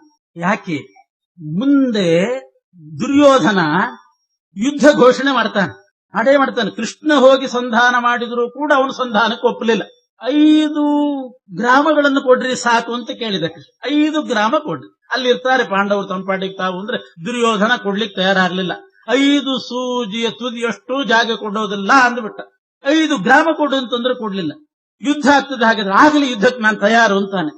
ಏನ್ ಧೈರ್ಯ ದುರ್ಯೋಧನನಿಗೆ ಅಂತಂದ್ರೆ ಈ ಕರ್ಣನ್ ಧೈರ್ಯನೇ ಧೈರ್ಯ ಅಂತ. ಕರ್ಣ ದುರ್ಯೋಧನನ ಕಡೆ ಸೇರಿ ಕರ್ಣೋ ಅದು ಪರಶುರಾಮ ದೇವರು ಹಾಗೆ ವಿಚಾರ ಮಾಡಿದ್ರು. ಈಗ ಹೇಗಿದ್ರು ಕರ್ಣ ಬಂದಿದ್ದಾನೆ, ಬ್ರಾಹ್ಮಣ ಅಂತ ಹೇಳ್ಕೊಂಡು ಬಿಟ್ಟಿದ್ದಾನೆ, ಅವನಿಗೆ ಚೆನ್ನಾಗಿ ಅಸ್ತ್ರವಿದ್ಯೆ ಕಲಿಸೋದು. ಅರ್ಜುನನಿಗಿಂತ ಪರೀಕ್ಷೆಯಲ್ಲಿ ಸ್ವಲ್ಪ ಮಿಗಿಲಾಗಿ ಬಿಟ್ಟ ಕರ್ಣ. ಆವಾಗಲೇ ದುರ್ಯೋಧನ ಇವನ ಮೇಲೆ ವಿಶ್ವಾಸ ಬಂತು. ಅರ್ಜುನನನ್ನ ಮೀರಿಸಿದಂತಹ ಕರ್ಣ ಇದ್ದಾನೆ, ಇವನನ್ನ ನನ್ನ ಕಡೆ ಮಾಡ್ಕೊಳ್ಬೇಕು ಅಂತ ದುರ್ಯೋಧನ ಕರ್ಣನನ್ನ ತನ್ನ ಬುಟ್ಟಿಗೆ ಹಾಕೊಂಡು ಅವನ ಮೇಲಿನ ವಿಶ್ವಾಸದಿಂದ ಯುದ್ಧ ಘೋಷಣೆ ಮಾಡಿ. ಇಲ್ದಿದ್ದರೂ ದುರ್ಯೋಧನ ಅಷ್ಟು ಮಾಡ್ತಿದ್ದಿಲ್ಲ. ಅದನ್ನೇ ಪರಶುರಾಮ ದೇವರು ಮುಂಚೆ ದೂರಾಲೋಚನೆ ಮಾಡಿದ್ರು. ಅವನು ಅರ್ಜುನ, ಅಂಥ ಅರ್ಜುನನನ್ನು ಕೊಲ್ಲಿಸಬೇಕಾದ್ರೆ ಕರ್ಣ ಇದ್ದಾನೆ ಅನ್ನೋ ವಿಶ್ವಾಸ ಇವನಿಗೆ ದುರ್ಯೋಧನನಿಗೆ ಬರಬೇಕಾದ್ರೆ ನಾನು ಕೆಲವು ಅಸ್ತ್ರ ಹೇಳ್ಕೊಡ್ಬೇಕು. ಪರಶುರಾಮ ದೇವರ ಯೋಚನೆ ಹೀಗೆ, ಚೆನ್ನಾಗಿ ಅಸ್ತ್ರವಿದ್ಯೆ ನಾನು ಕೆಲವು ಕಲಿಸಿಬಿಟ್ರೆ ಅದರ ಪ್ರದರ್ಶನದಿಂದ ಅದನ್ನ ಕರ್ಣ ಪ್ರದರ್ಶನ ಮಾಡಿದಾಗ ದುರ್ಯೋಧನನಿಗೆ ಕರ್ಣನ ಮೇಲೆ ವಿಶ್ವಾಸ ಬರ್ತದೆ. ಇವನನ್ನು ಹಿಡ್ಕೊಂಡ್ರೆ ಅರ್ಜುನನ್ನು ಕೊಲ್ಲಿಸಬಹುದು ಅನ್ನುವಂತಹ ವಿಶ್ವಾಸ ಬರ್ತದೆ. ಆವಾಗ ದುರ್ಯೋಧನ ಯುದ್ಧ ಘೋಷಣೆ ಮಾಡ್ತಾನೆ. ಕುರುಕ್ಷೇತ್ರದಲ್ಲಿ ಯುದ್ಧ ಆಗಬೇಕು. ಆವಾಗ ಒಟ್ಟಿಗೆ 18 ಅಕ್ಷೋಹಿಣಿ ಸೈನ್ಯದ ಆ ಯುದ್ಧ ಆಗಿ ಅಲ್ಲಿ ಎಲ್ಲ ದುಷ್ಟರ ಸಂಹಾರ ಆಗಬೇಕು. ಯುದ್ಧ ಆದ್ರೆ ಆಗ್ತದೆ, ಇಲ್ಲದಿದ್ದರೆ ಆ ದುಷ್ಟರ ಸಂಹಾರ ಆಗೋದಿಲ್ಲ. ಒಟ್ಟಿಗೆ ಏಕಕಾಲದಲ್ಲಿ ಅವರು ಯುದ್ಧಕ್ಕೆ ಬಂದು ದುಷ್ಟರೆಲ್ಲ ಸಾಯಬೇಕು. ಆ ರೀತಿ ಆಗಬೇಕಾದ್ರೆ ಯುದ್ಧ ನಡಿಬೇಕು. ಯುದ್ಧ ನಡಿಬೇಕಾದ್ರೆ ದುರ್ಯೋಧನನಿಗೆ ನಾವು ಗೆಲ್ತೇವೆ ಅನ್ನೋ ವಿಶ್ವಾಸ ಬರಬೇಕು. ಆ ವಿಶ್ವಾಸ ಬರಬೇಕಾದ್ರೆ ನಾನು ಕರ್ಣನನ್ನ ತರಬೇತಿ ಬಳಸಬೇಕು. ಇಷ್ಟು ದೂರಾಲೋಚನೆ ಮಾಡಿ ಪರಶುರಾಮ ದೇವರು ಇವನು ಬ್ರಾಹ್ಮಣ ಅಲ್ಲ ಅಂತ ಗೊತ್ತಿದ್ರು ಕೂಡ ನಾನು ಬ್ರಾಹ್ಮಣ ಅಂತ ಹೇಳ್ಕೊಂಡ ಅವನಿಗೆ ಅಸ್ತ್ರಾಭ್ಯಾಸ ಮಾಡಿಸಿಬಿಟ್ಟು ಕೆಲವು ಜ್ಞಾನ ಕೊಡ್ತಾ ಇದ್ದಾರೆ. ಕೆಲವು ಅಸ್ತ್ರಗಳನ್ನು ಕೊಟ್ಟರಂತೆ. ಜ್ಞಾನಂಚ ಭಾಗವತಮಾಪ್ಯವರಾಶ್ಚ ವಿದ್ಯಾ ರಾಮಾದವಾಪ್ಯ ವಿಜಯಂ ಧನುರಗ್ರಯಾನಂ ಅಬ್ದೈಶ್ಚತುರ್ಭಿರಥಚನ್ಯವಸತ್ತದಂತೆ ಹತುಂ ನ ಶಕ್ತ ಉರುಗಾಯಮಿಮಂ ಸಕರ್ಣ. 4 ವರ್ಷ ಅಲ್ಲಿದ್ದ ಕರ್ಣ ಪರಮಾತ್ಮನ ತತ್ವಜ್ಞಾನವನ್ನ ಪಡೆದ. ಇನ್ನು ಕೆಲವು ವಿದ್ಯೆಗಳನ್ನೆಲ್ಲ ಅಭ್ಯಾಸ ಮಾಡಿದ. ವಿಜಯ ಅನ್ನುವಂಥ ಒಂದು ಶ್ರೇಷ್ಠವಾದ ಬಿಲ್ಲು ಕೊಟ್ಟರಂತೆ ಪರಶುರಾಮ ದೇವರು. ಅದರ ಹೆಸರೇ ವಿಜಯ ಅಂತ. ವಿಜಯ ಅನ್ನೋ ಹೆಸರಿನಂತಹ ಒಂದು ಧನುಸ್ಸನ್ನು ಕೂಡ ಪಡೆದ. ಶ್ರೇಷ್ಠವಾದ ರಥವನ್ನ ಪಡೆದ. ಪರಶುರಾಮ ದೇವರು ಕೊಟ್ಟರು ಕರ್ಣನಿಗೆ. 4 ವರ್ಷ ಅಧ್ಯಯನ ಮಾಡಿದ. ಆದರೂ ಅವರನ್ನ ಬಿಡ್ಲಿಕ್ಕೆ ಮನಸ್ಸಿಲ್ಲ. ಅವರು ಇವನ ಮೇಲೆ ತೋರಿಸಿದ ವಾತ್ಸಲ್ಯ, ಇವನಿಗಷ್ಟು ಗುರುಭಕ್ತಿ ಅದೆಲ್ಲ ಇತ್ತು ಕರ್ಣನಿಗೆ. ಅವರನ್ನು ಬಿಟ್ಟು ಈಚೆ ಬರ್ಲಿಕ್ಕೆ ಮನಸ್ಸಾಗ್ತಾ ಇಲ್ಲ. ಹಂಗಿದ್ದಿಲ್ಲ ಕರ್ಣ. ಕರ್ಣನು ಪರಶುರಾಮ ದೇವರನ್ನು ಬಿಟ್ಟು ಬರ್ಲಿಕ್ಕೆ ಅವನಿಗೆ ಮನಸ್ಸಿಲ್ಲ. ಅಷ್ಟು ಭಕ್ತಿಯಿಂದ ಇನ್ನೂ ಅಲ್ಲೇ ಇದ್ದಾನೆ.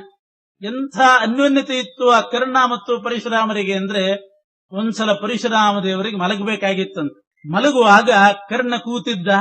ಕರ್ಣನ ತೊಡೆ ಮೇಲೆ ತಲೆ ಇಟ್ಟು ಪರಶುರಾಮ ದೇವರು ಮಲಗಿದ್ದಾರೆ. ಗುರು ಶಿಷ್ಯರ ಬಾಂಧವ್ಯ ಅಂದ್ರೆ ಇಂಥ ನಿದ್ದೆ ಇಲ್ಲ ಅವರಿಗೆ, ನಟನೆ ಮಾಡ್ತಾ ಇದ್ದಾರೆ. ಅವರ ಕರ್ಣನಿಗೆ ಗುರುಭಕ್ತಿ ಅಂದ್ರೆ ಅಂತ. ಪರಶುರಾಮ ದೇವರಿಗೆ ಶಿಷ್ಯ ವಾತ್ಸಲ್ಯ ಅಂದ್ರೆ ಹಾಗೆ. ಪರಶುರಾಮ ದೇವರು ಕರ್ಣನ ತೊಡೆ ಮೇಲೆ ತಲೆ ಇಟ್ಟು ಮಲಗಿದಾರಂತ. ನಿದ್ದೆ ಬಂದ ಹಾಗೆ ನಟನೆ ಮಾಡ್ತಿದ್ದಾರೆ. ಆವಾಗ ಏನಾಯ್ತು? ಪರಶುರಾಮ ದೇವರು ಯೋಚನೆ ಮಾಡಿದ್ರು, ಇಷ್ಟೆಲ್ಲ ಕಲ್ತಿದ್ದಾನೆ, ಆದ್ರೂ ಕೂಡ ಇವನಿಗೆ ಮುಂದೆ ಪರಾಜಯ ಆಗಬೇಕು, ಸೋಲ್ಬೇಕು, ಯುದ್ಧದಲ್ಲಿ ಸೋತಿರ್ಬೇಕು. ಅದಕ್ಕೆ ಯಾಕೆ ಅಂತಂದ್ರೆ, ಹಿಂದಿನ ಜನ್ಮದಲ್ಲಿ ಈ ಕರ್ಣ ಯಾರು? ಹಿಂದಿನ ಜನ್ಮದಲ್ಲಿ ಕರ್ಣ ಸುಗ್ರೀವನಾದಾಗ ಏನ್ ಮಾಡಿದ್ದಾನೆ? ವಾಲಿಯನ್ನ ಕೊಲಿಸಿದ್ದಾನೆ ರಾಮನ ಕೈ. ಒಂದ್ ಚಾನ್ಸ್ ಕೊಡ್ತೀನಿ, ಬೇಕಾದ್ರೆ ಸೌಭ್ರಾತ್ರಮೇಶ ಇದಿ ವಂಚತಿ, ಒಳ್ಳೆ ಅಣ್ಣ ತಮ್ಮಂದ್ರು ಅನ್ಯೋನ್ಯವಾಗಿ ಇರೋದಾದ್ರೆ ಇರ್ರಿ ಅಂತ ಹೇಳಿ ರಾಮ ಒಂದು ಅವಕಾಶ ಕೊಟ್ಟ. ವಾಲಿಯನ್ನ ಮೊದಲು ಕೊಲ್ಲಿಲ್ಲ. ನೋಡು, ಇನ್ನಾದ್ರೂ ಒಪ್ಪಂದ ಮಾಡ್ಕೊಂಡು ರಾಜಿ ಮಾಡ್ಕೊಂಡು ಇರ್ತೀಯೋ ಅಂತ ಕೇಳಿದ್ರೆ, ಇಲ್ಲ ಕೊಲ್ಲೇಬೇಕು ಅಂತ ಹಠ ಹಿಡಿದು ಆ ಸುಗ್ರೀವ ವಾಲಿಯನ್ನು ಕೊಲಿಸಿದ. ಅದನ್ನ ಹಿಂದೆನೆ ಹೇಳಿದ. ಇಷ್ಟು ರಾಮ ಅವಕಾಶ ಕೊಟ್ಟಾಗ್ಲೂ ಕೂಡ ಸುಗ್ರೀವ ವಾಲಿಯನ್ನು ಕೊಲಿಸಿದ್ನಲ್ಲ. ಪುರಾಸ ವಾಲಿ ಮಾರಣ ಪ್ರಭೂತ ದೋಷ ಕಾರಣಾತ್ ಸಹಸ್ರವರ್ಮ ನಾಮಿನ ಅಸುರೇಣ ವೇಷ್ಟಿತೋ ಜನಿ. ಪುರಾಸ ವಾಲಿಮಾರಣ ಪ್ರಭೂತ ದೋಷ ಕಾರಣ, ದೊಡ್ಡ ದೋಷ ಆಯ್ತಂತೆ ಅದು ವಾಲಿಯನ್ನು ಕೊಲಿಸಿದ್ದು. ಆದ್ರಿಂದ ಸುಗ್ರೀವ ಅಂದ್ರೆ ಸೂರ್ಯ, ಅವನು ಕರ್ಣನಾಗಿ ಹುಟ್ಟುವಾಗ ಬರೇ ಸೂರ್ಯ ಕರ್ಣನಾಗಿ ಹುಟ್ಟಿಲ್ಲ. ಕರ್ಣನಾಗಿ ಹುಟ್ಟಿದಾಗ ಸಹಸ್ರವರ್ಮ ಅನ್ನುವಂತಹ ಅಸುರಾವೇಶ ಇತ್ತು ಅವನಲ್ಲಿ. ಅಸುರಾವೇಶನೂ ಇತ್ತು. ಮತ್ತು ಆ ವಾಲಿಯನ್ನು ಕೊಲಿಸಿದ್ದಕ್ಕೆ ಅವನಿಗೆ ಒಂದು ವಿಶೇಷ ಫಲ ಕೊಡಬೇಕು, ಶಿಕ್ಷೆ ಕೊಡಬೇಕು, ಅದರ ಫಲ ಉಣಬೇಕು ಅವನು ಅಂತ ಅನ್ನೋದು ಪರಶುರಾಮ ದೇವರ ಮನಸ್ಸಿನಲ್ಲಿ. ಆದ್ರಿಂದ ಧಾತುಂಚ ವಾಲಿ ನಿಧನಸ್ಯ ಫಲಂ ತದಸ್ಯ, ಅದಕ್ಕೆ ಬೇಕು ಅಂತ ಪರಶುರಾಮ ದೇವರು ಮಲಗಿದ್ರು. ಹಿಂದೆ ವಾಲಿಯನ್ನು ಕೊಲಿಸಿದ ಅದರ ಫಲ ಕೊಡ್ಲಿಕ್ಕೆ ಮಲಗಿದ್ರು. ಏನಾದ್ರೂ ಪರಿಣಾಮ ಏನಾಯ್ತು ಅಂತಂದ್ರೆ, ಮಲಗಿದಾಗ ಅಲ್ಲಿ ಒಂದು ಹುಳ ಬಂತಂತೆ. ವಿಚಿತ್ರವಾದ ಹುಳ, ಅದರ ತುದಿ ಅಷ್ಟು ಮುಳ್ಳಿದ್ದ ಹಾಗೆ ಇರ್ತದಂತೆ, ಅದು ಕಚ್ಚಿದ್ರು ತೂತೇ ಆಗಬೇಕು ಅಂಥ ಒಂದು ಹುಳ ಬಂತು. ಪರಶುರಾಮ ದೇವರು ಮಲಗಿದ್ದಾರೆ ತೊಡೆ ಮೇಲೆ. ಆ ಹುಳ ಕರ್ಣನ ಕೆಳಗಡೆ ಬಂತು. ಕರ್ಣನ ತೊಡೆ ಕೆಳಗಡೆ ಬಂದು ಆ ತೊಡೆಯನ್ನು ಕಚ್ಚಲಿಕ್ಕೆ ಶುರು ಮಾಡಿ, ಕೊರಿಲಿಕ್ಕೆ ಶುರು ಮಾಡಿತ್ತು. ಕಚ್ಚೋದು ಮಾತ್ರ ಅಲ್ಲ, ಕೊರಿತಿತ್ತು ಅಂತದು. ಎಷ್ಟು ವೇಗದಿಂದ ಕೊರೆದು ಕೊರೆದು ಕೊರೆದು ತೂತು ಮಾಡಿಕೊಂಡು ಮೇಲೆ ಬಂತಂತೆ. ಒಬ್ಬರಿಗಾತ್ವಚಷ್ಟೇ ಮೇಲಿನ ಚರ್ಮದ ತನಕ ಕೆಳಗಡೆಯಿಂದ ಕೊರ್ಕೊಂಡು ಬಂದಿದೆ. ಈ ಬೋರ್ವೆಲ್ ಕೆಳಗಡೆ ಹೋದಂಗೆ ಅದು ಮೇಲ್ಗಡೆ ಕೊರ್ಕೊಂಡು ಬಂದಿದೆ. ಆದ್ರೆ ಇಡೀ ತೊಡೆಯನ್ನೇ ತೂತು ಮಾಡಿ ಮೇಲಿನ ಚರ್ಮದ ತನಕ ಬಂತಂತೆ. ಎಂಥ ತೂತಾಗಿರಬೇಡ, ಸುಮ್ಮನೆ ಒಂದು ಸೊಳ್ಳೆ ಕಚ್ಚಿದ್ರೆ ಸಾಕು, ಗುರುಗಳು ಮಲಗಿದ್ದಾರೆ ಅಂತ ನೋಡಿದ್ರೆ ಫಟ್ ಅಂತ ಹೊಡೆಯೋ ಪೈಕಿ ಅವ್ರ ತಲೆಗೆ. ಅವ್ರಿಗೆ ಏಟು ಬಿದ್ದಿತ್ತು ಅಂತಲೂ ಯೋಚನೆ ಮಾಡೋದಿಲ್ಲ. ಬೇರೆಯವರಾದ್ರೆ ಹಂಗೆ, ಯಾರಾದ್ರೂ ಬೇರೆಯವರ ಶಿಷ್ಯರಿಲ್ಲ. ಕರ್ಣನಾಗ್ಲಿಕ್ಕೆ ಒಳಗಡೆ ಇರೋ ಕ್ಷತ್ರಿಯ ರಕ್ತ ತುಂಬಿದೆ ಅವನಿಗೆ. ಆ ಸಹನ ಶಕ್ತಿ ಇತ್ತಂತ. ಅದಕ್ಕೆ ಅಂಥವ್ರನ್ನ ಯುದ್ಧಕ್ಕೆ ಅಂತ ಹಾಕಿರ್ತಾರೆ. ಪಾಠ ಪ್ರವಚನ ಇದನ್ನಕ್ಕೆಲ್ಲ ಬ್ರಾಹ್ಮಣರು ಹಾಕಿರ್ತಾರೆ. ಅಷ್ಟು ರೆಸಿಸ್ಟೆನ್ಸ್ ಪವರ್ ಇರೋದಿಲ್ಲ ಅವರಲ್ಲಿ, ಆ ತಡ್ಕೊಳ್ಳೋ ಶಕ್ತಿ ಇರೋದಿಲ್ಲ. ಕ್ಷತ್ರಿಯರಿಗೆ ಅದಿರ್ತದೆ. ಆದ್ರಿಂದ ಅವ್ರನ್ನ ಯುದ್ಧ ಮಾಡ್ರಿ ಅಂತ ಹಾಕ್ತಾರೆ. ಇವರಿಗೆ ಒಂದ್ ಏಟು ಬಿದ್ದರೆ ಸಾಕು, ಅಯ್ಯಪ್ಪೋ ಅಂತ ಕೂತ್ ಬಿಡ್ತಾರೆ ಅಷ್ಟೇ. ಆದ್ರಿಂದ ಅವನ ಆ ರಕ್ತ ಅಂಥದ್ದು. ಆದ್ರೆ ಹೇಳ್ಕೊಂಡದ್ದು ಬ್ರಾಹ್ಮಣ ಅಂತ ಹೇಳ್ಕೊಂಡಿದ್ದಾನೆ. ಸರಿಯಾಗಿ ಹುಳ ಬಂದು ಕಚ್ಚಿ ಕೊರಿತಾ ಇದೆ. ಅಷ್ಟಾದ್ರೂ ಸುಮ್ಮನೆ ಕೂತಿದ್ದಾನೆ ನೋಡ್ರಿ, ಅಲ್ಲಾಡದೆ. ಎಂಥ ಧಾರ್ಷ್ಟ್ಯ ಇದೆ ಅದು ಯೋಚನೆ ಮಾಡಿದೆ. ಅದಕ್ಕೆ ಅಂಥವ್ರನ್ನ ಆ ಕೆಲಸ ಅಷ್ಟು ಗಟ್ಟಿಗ.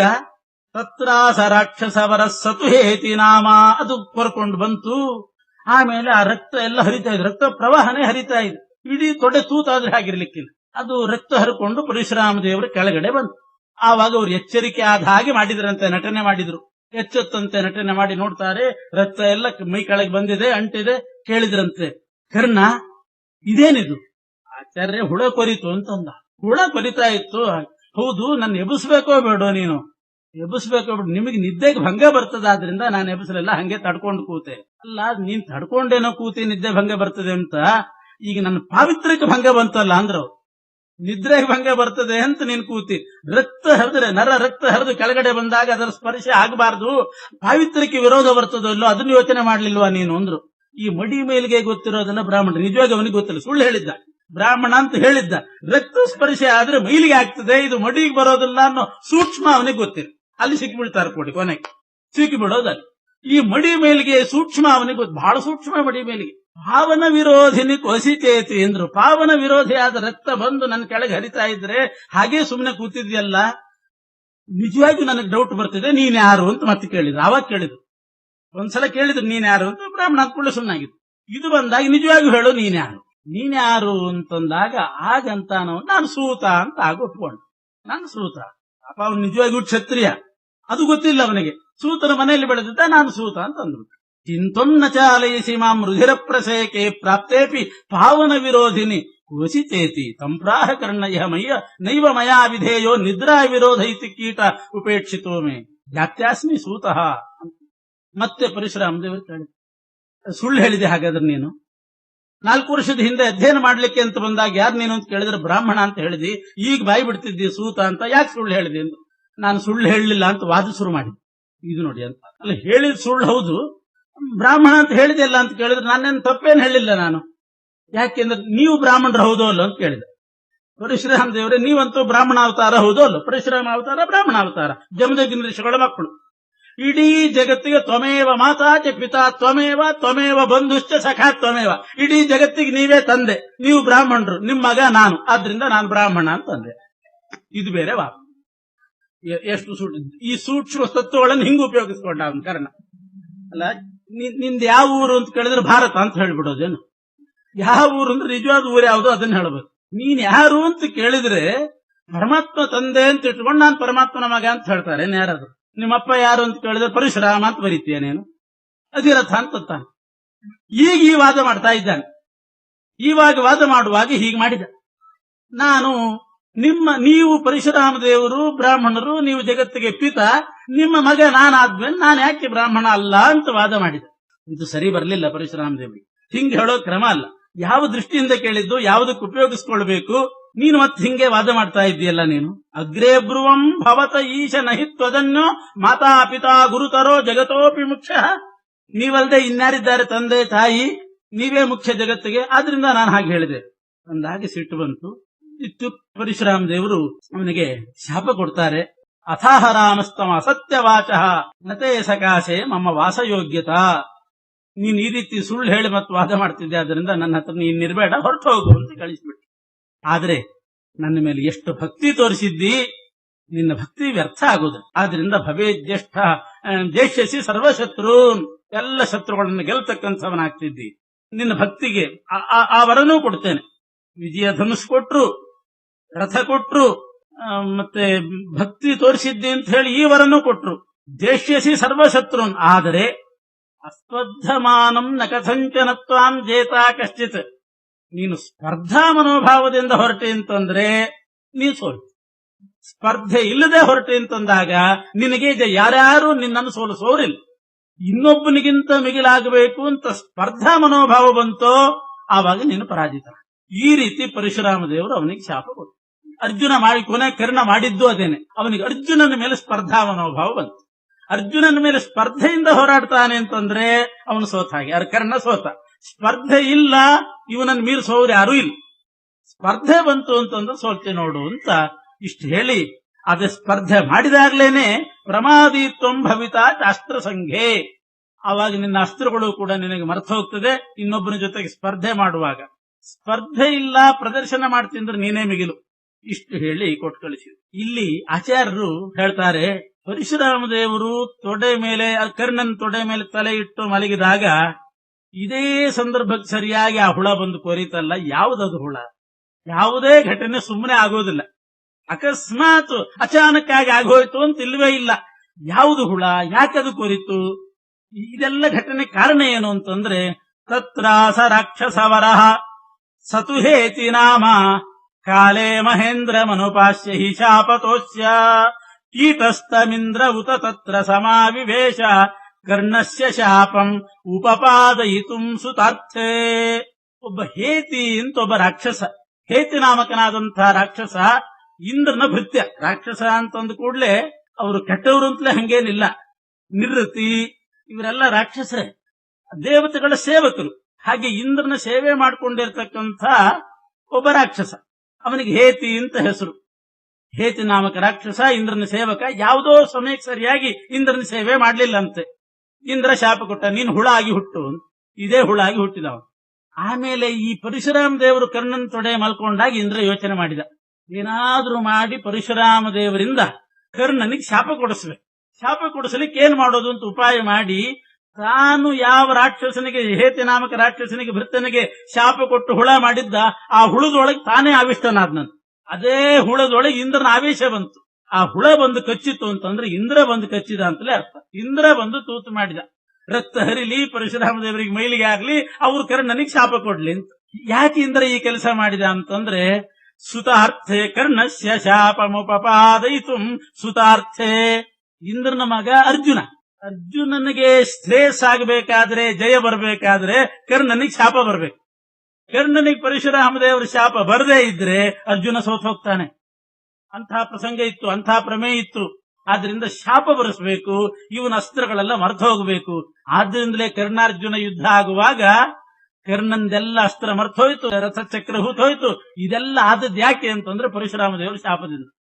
ಈಗ ಅರ್ಜುನನಿಗೆ ಅನುಕೂಲ ಆಗ್ಲಿ ಅಂತ ಹೇಳಿ, ಅರ್ಜುನ ಇಂದ್ರನ ಮಗ, ಅದರಿಂದ ತನ್ನ ಮಗನಾದ ಇಂದ್ರನಿಗೆ, ಅರ್ಜುನನಿಗೆ ಅನುಕೂಲ ಆಗ್ಲಿ ಅಂತ ಇಂದ್ರ ದೇವರು ಆ ಹುಳದೊಳಗೆ ಆವಿಷ್ಟರಾಗಿ ತಾವೇ ಬಂದು ಕೊರೆದ್ರು. ಆ ರಕ್ತ ಎಲ್ಲ ಪರಶುರಾಮ ದೇವರ ಕೆಳಗೆ ಹರಿತು. ನೀನ್ ಯಾಕೆ ನನಗೆ ಹೇಳಲಿಲ್ಲ, ಯಾಕೆ ಎಬ್ಬಿಸಲಿಲ್ಲ ಅಂತ ಕೇಳಿದ್ರು. ನಾನು ಸೂತ ಅಂತ ಒಪ್ಕೊಂಡ, ಸುಳ್ಳು ಹೇಳದೆ ಅಂತ ಶಾಪ ಕೊಟ್ರು. ಇಷ್ಟೆಲ್ಲ ಆಗಬೇಕು ಅಂತ ಹೇಳಿ ಶಾಪ ಕೊಡಿಸಲಿಕ್ಕೆ ಆ ಇಂದ್ರ ಈ ಕೆಲಸ ಮಾಡಿ, ಸಜ್ಜನರಿಗೆ ಅನುಕೂಲ ಆಗ್ಲಿ ಅಂತ ದೇವತೆಗಳು ಮಾಡೋ ಕೆಲಸ ಹೀಗೆ. ಧರ್ಮಕ್ಕೆ ಜಯ ಬರಬೇಕು ಅಂತ ದೇವತೆಗಳ ಈ ಸಹಾಯ ಆಗದೇ ಇದ್ರೆ ಧರ್ಮಕ್ಕೆ ಎಂದೆಂದೂ ಜಯ ಬರ್ಲಿಕ್ಕೆ ಸಾಧ್ಯ ಇಲ್ಲ. ಧರ್ಮಕ್ಕೆ ಜಯ ಬರಲಿ, ಪಾಂಡವರಿಗೆ ಜಯ ಬರಲಿ ಅಂತ ಹೇಳಿ ದೇವತೆಗಳು ಮಾಡಿದಂತಹ ತಂತ್ರ ಇದೆಲ್ಲ. ಇಂದ್ರದೇವರು ಇಷ್ಟು ತಂತ್ರ ಮಾಡದೇ ಇದ್ದಿದ್ರೆ, ಆ ಹುಳದೊಳಗೆ ಆವಿಷ್ಟರಾಗದೇ ಇದ್ರೆ, ಅಲ್ಲಿ ಬಂದು ಕಚ್ಚಿ ರಕ್ತ ಹರಿಸದೇ ಇದ್ರೆ ಧರ್ಮಕ್ಕೆ ಜಯ ಹೇಗೆ ಬರಬೇಕು, ಧರ್ಮರಾಜನಿಗೆ ಜಯ ಹೇಗೆ ಬರಬೇಕು? ಆದ್ರಿಂದ ಎಲ್ಲಾ ಜಯ ಬರಬೇಕಾದ್ರೆ ಅದ್ರ ಹಿಂದೆ ದೇವತೆಗಳು ಎಷ್ಟೆಷ್ಟು ತಂತ್ರ ಹೂಡಿರ್ತಾರೆ ಅನ್ನೋದನ್ನ ನಾವಿಲ್ಲಿ ನೋಡಬಹುದು. ಕರ್ಣಸ್ಸ ಕೀಟ ತನುಗೇನ ಕಿರೀಟಿ ನೈವ ಶೂರೋರಧಸ್ತರತ ಔಪರಿಗಾತ್ವಚಶ್ಚ ವಿದ್ಧಶ್ಚರೇಣ ಹಿ ಯಥಾ ರುಧಿರಸ್ಯ ಧಾರಾಂ ಸುಸ್ರಾವತಂ ವಿಗತ ನಿದ್ರ ಇವಾಹ ರಾಮಃ. ಈ ರೀತಿ ಆಚಾರ್ಯರು ಆ ಹುಳ ಯಾವುದು ಅಂತ ಅದರ ಸ್ವರೂಪವನ್ನು ಕೂಡ ತಿಳಿಸ್ತಾ ಇದ್ದಾರೆ. ಕರ್ಣ ಶಾಪಗ್ರಸ್ತನಾಗಿ ಅಲ್ಲಿಂದ ಹೊರಟು ಬಿಟ್ಟ. ಪ್ರಣತಂ ಕರ್ಣೋ ಯಯೌ ತಂ ಪ್ರಣಮ್ಯೇಷಿತಾರಂ, ಪರಶುರಾಮ ದೇವರಿಗೆ ನಮಸ್ಕಾರ ಮಾಡಿ ಹೊರಟ. ಇದು ಕರ್ಣನ ಪರಿಸ್ಥಿತಿ. ಇಷ್ಟಾಯ್ತು ವಿದ್ಯಾಧ್ಯಯನಕ್ಕೆ ಅಂತ ಬಂದ್ರೆ. ಏಕಲವ್ಯ ಬಂದಿದ್ದ, ಅವನಿಗೂ ಕೂಡ ಹೇಳಿಬಿಟ್ರು ದ್ರೋಣಾಚಾರ್ಯರು, ನಿಷಾದ ನೀನು ಆದ್ರಿಂದ ನಿನಗೆ ದಿವ್ಯಾಸ್ತ್ರಗಳನ್ನು ಉಪದೇಶ ಮಾಡೋದಿಲ್ಲ ಅಂತಂದಾಗ ಆ ಏಕಲವ್ಯ ಹೋಗಿ ದ್ರೋಣಾಚಾರ್ಯರ ಒಂದು ಪ್ರತಿಮೆ, ಮಣ್ಣಿನ ಪ್ರತಿಮೆ ಮಾಡಿ ಅದನ್ನು ಪೂಜೆ ಮಾಡ್ತಾ ಅದರಲ್ಲಿ ಭಕ್ತಿ ತೋರಿಸ್ತಾ ಆ ಪ್ರತಿಮೆ ಎದುರುಗಡೆ ತಾನೇ ವಿದ್ಯೆಯನ್ನ ಅಭ್ಯಾಸ ಮಾಡಿದನ. ದ್ರೋಣಾಚಾರ್ಯರು ಕೂಡ ಅನುಮತಿ ಕೊಟ್ಟಿದ್ರಂತ ಅದಕ್ಕೆ. ಆಯ್ತು ಹೋಗು ನೀನು ಭಕ್ತಿ ಮಾಡಿ ಹಾಗೆ ಮಾಡ್ಕೋಬೇಕು ಅಂತ ಅವರು ಆ ಪ್ರಸಾದ ಕೊಟ್ಟಿದ್ರು, ಅನುಗ್ರಹ ಮಾಡಿದ್ರು. ಅವರ ಅನುಗ್ರಹದಿಂದಲೇನೆ ಅವರ ಅನುಮತಿ ಪಡೆದು ಅವರ ಮಣ್ಣಿನ ಪ್ರತಿಮೆ ಮಾಡಿ ಅದನ್ನು ಪೂಜೆ ಮಾಡ್ತಾ ಅವನು ಒಳ್ಳೆ ದಿವ್ಯ ಅಸ್ತ್ರಜ್ಞಾನಿ ಆಗಿಬಿಟ್ಟ. ಶಬ್ದವೇಧಿ ಆದ್ನಂತೆ. ಶಬ್ದವೇಧಿ ಅಂತಂದ್ರೆ ದೂರದಿಂದ ಶಬ್ದ ಕೇಳಿದಾಗ ಬಾಣ ಬಿಡ್ತಿದ್ದಂತೆ ಏಕಲವ್ಯ. ಅದನ್ನು ವಸ್ತು ನೋಡ್ತಿದ್ದಿಲ್ಲ, ಆ ಪ್ರಾಣಿಯನ್ನು ನೋಡ್ತಿದ್ದಿಲ್ಲ, ಶಬ್ದ ಕೇಳಿದ್ರೆ ಸಾಕು ಬಾಣ ಬಿಡ್ತಿದ್ನಂತೆ. ಅಂಥ ಕೌಶಲ ಬಂದ್ಬಿಟ್ಟಿತ್ತು ಏಕಲವ್ಯನಿಗೆ. ಒಮ್ಮೆ ಕೌರವರು ಪಾಂಡವರು ಎಲ್ಲರೂ ಸೇರಿ ಬೇಟೆಯಾಡ್ಲಿಕ್ಕೆ ಅಂತ ಹೋಗ್ತಿರುವಾಗ ಬೇಟೆ ನಾಯಿ ಒಂದು ಮುಂದೆ ಹೋಗ್ತಿತ್ತಂತ. ನಾಯಿ ಸ್ವಲ್ಪ ಬೊಗಳ್ತಾ ಹೋಗ್ತಿತ್ತಂತ. ನಾಯಿ ಬೊಗಳಿದ ಶಬ್ದ ಕೇಳಿ ಎಲ್ಲೋ ಇದ್ದಂಥ ಏಕಲವ್ಯ ಬಾಣ ಪ್ರಯೋಗ ಮಾಡಿದನಂತ. ಬಾಣ ಬಿಟ್ಟಿದ್ದಾನೆಂದ್ರೆ ಆ ನಾಯಿ ಬಾಯಿ ತುಂಬಾ ಬಾಣಗಳು ತುಂಬಿದೆ, ಒಂದು ಹನಿ ರಕ್ತ ಬಂದಿಲ್ಲ. ಆ ರೀತಿ ಬಾಣ ಬಿಟ್ಟಿದ್ದ. ಬಾಣ ಬಿಟ್ರೆ ಎಲ್ಲಿಂದಲೋ ಬಾಣ ಬಿಟ್ರೆ ಅವ್ರಿಗೆ ಬಂದು ಅದು ಬಾಯಲ್ಲಿ ಕೂತಿರ್ಬೇಕು. ಆ ರೀತಿ ಬಾಣ ಬಿಟ್ಟಿದ್ದಾನೆ ಏಕಲವ್ಯ. ಸ ಏಕಲವ್ಯೋ ವ್ರಣಮಸ್ಯ ನಾಕರೋತ್ ಶ್ವಾಪೂರಿತಾಶ್ಯ ಪಾಂಡವಾನಭ್ಯಯಾತ್ಸಹ. ಆ ರೀತಿ ಏಕಲವ್ಯ ಬಾಣ ಬಿಟ್ಟು ಅದ್ರ ಬಾಯಿ ತುಂಬಿಸಿಬಿಟ್ಟಿದ್ದ. ಒಂದು ಗಾಯ ಆಗಿಲ್ಲ, ಒಂದು ಕಡೆ ಚುಚ್ಚಿಲ್ಲ, ರಕ್ತ ಬಂದಿಲ್ಲ. ದೂರದಿಂದ ಬಾಣ ಬಿಟ್ಟಿದ್ದಾನೆ. ಅಷ್ಟೇ ವೇಗದಲ್ಲಿ ಹೋಗಿ ಅದು ಕೂತಿರ್ಬೇಕು. ಆ ರೀತಿ ಬಿಟ್ಟಿದ್ದ. ಇಂಥ ಶಬ್ದವೇಧಿಯಾದ ಏಕಲವ್ಯ ಕೌಶಲ ತೋರಿಸಿ ಬಿಟ್ಟಿದ್ದ.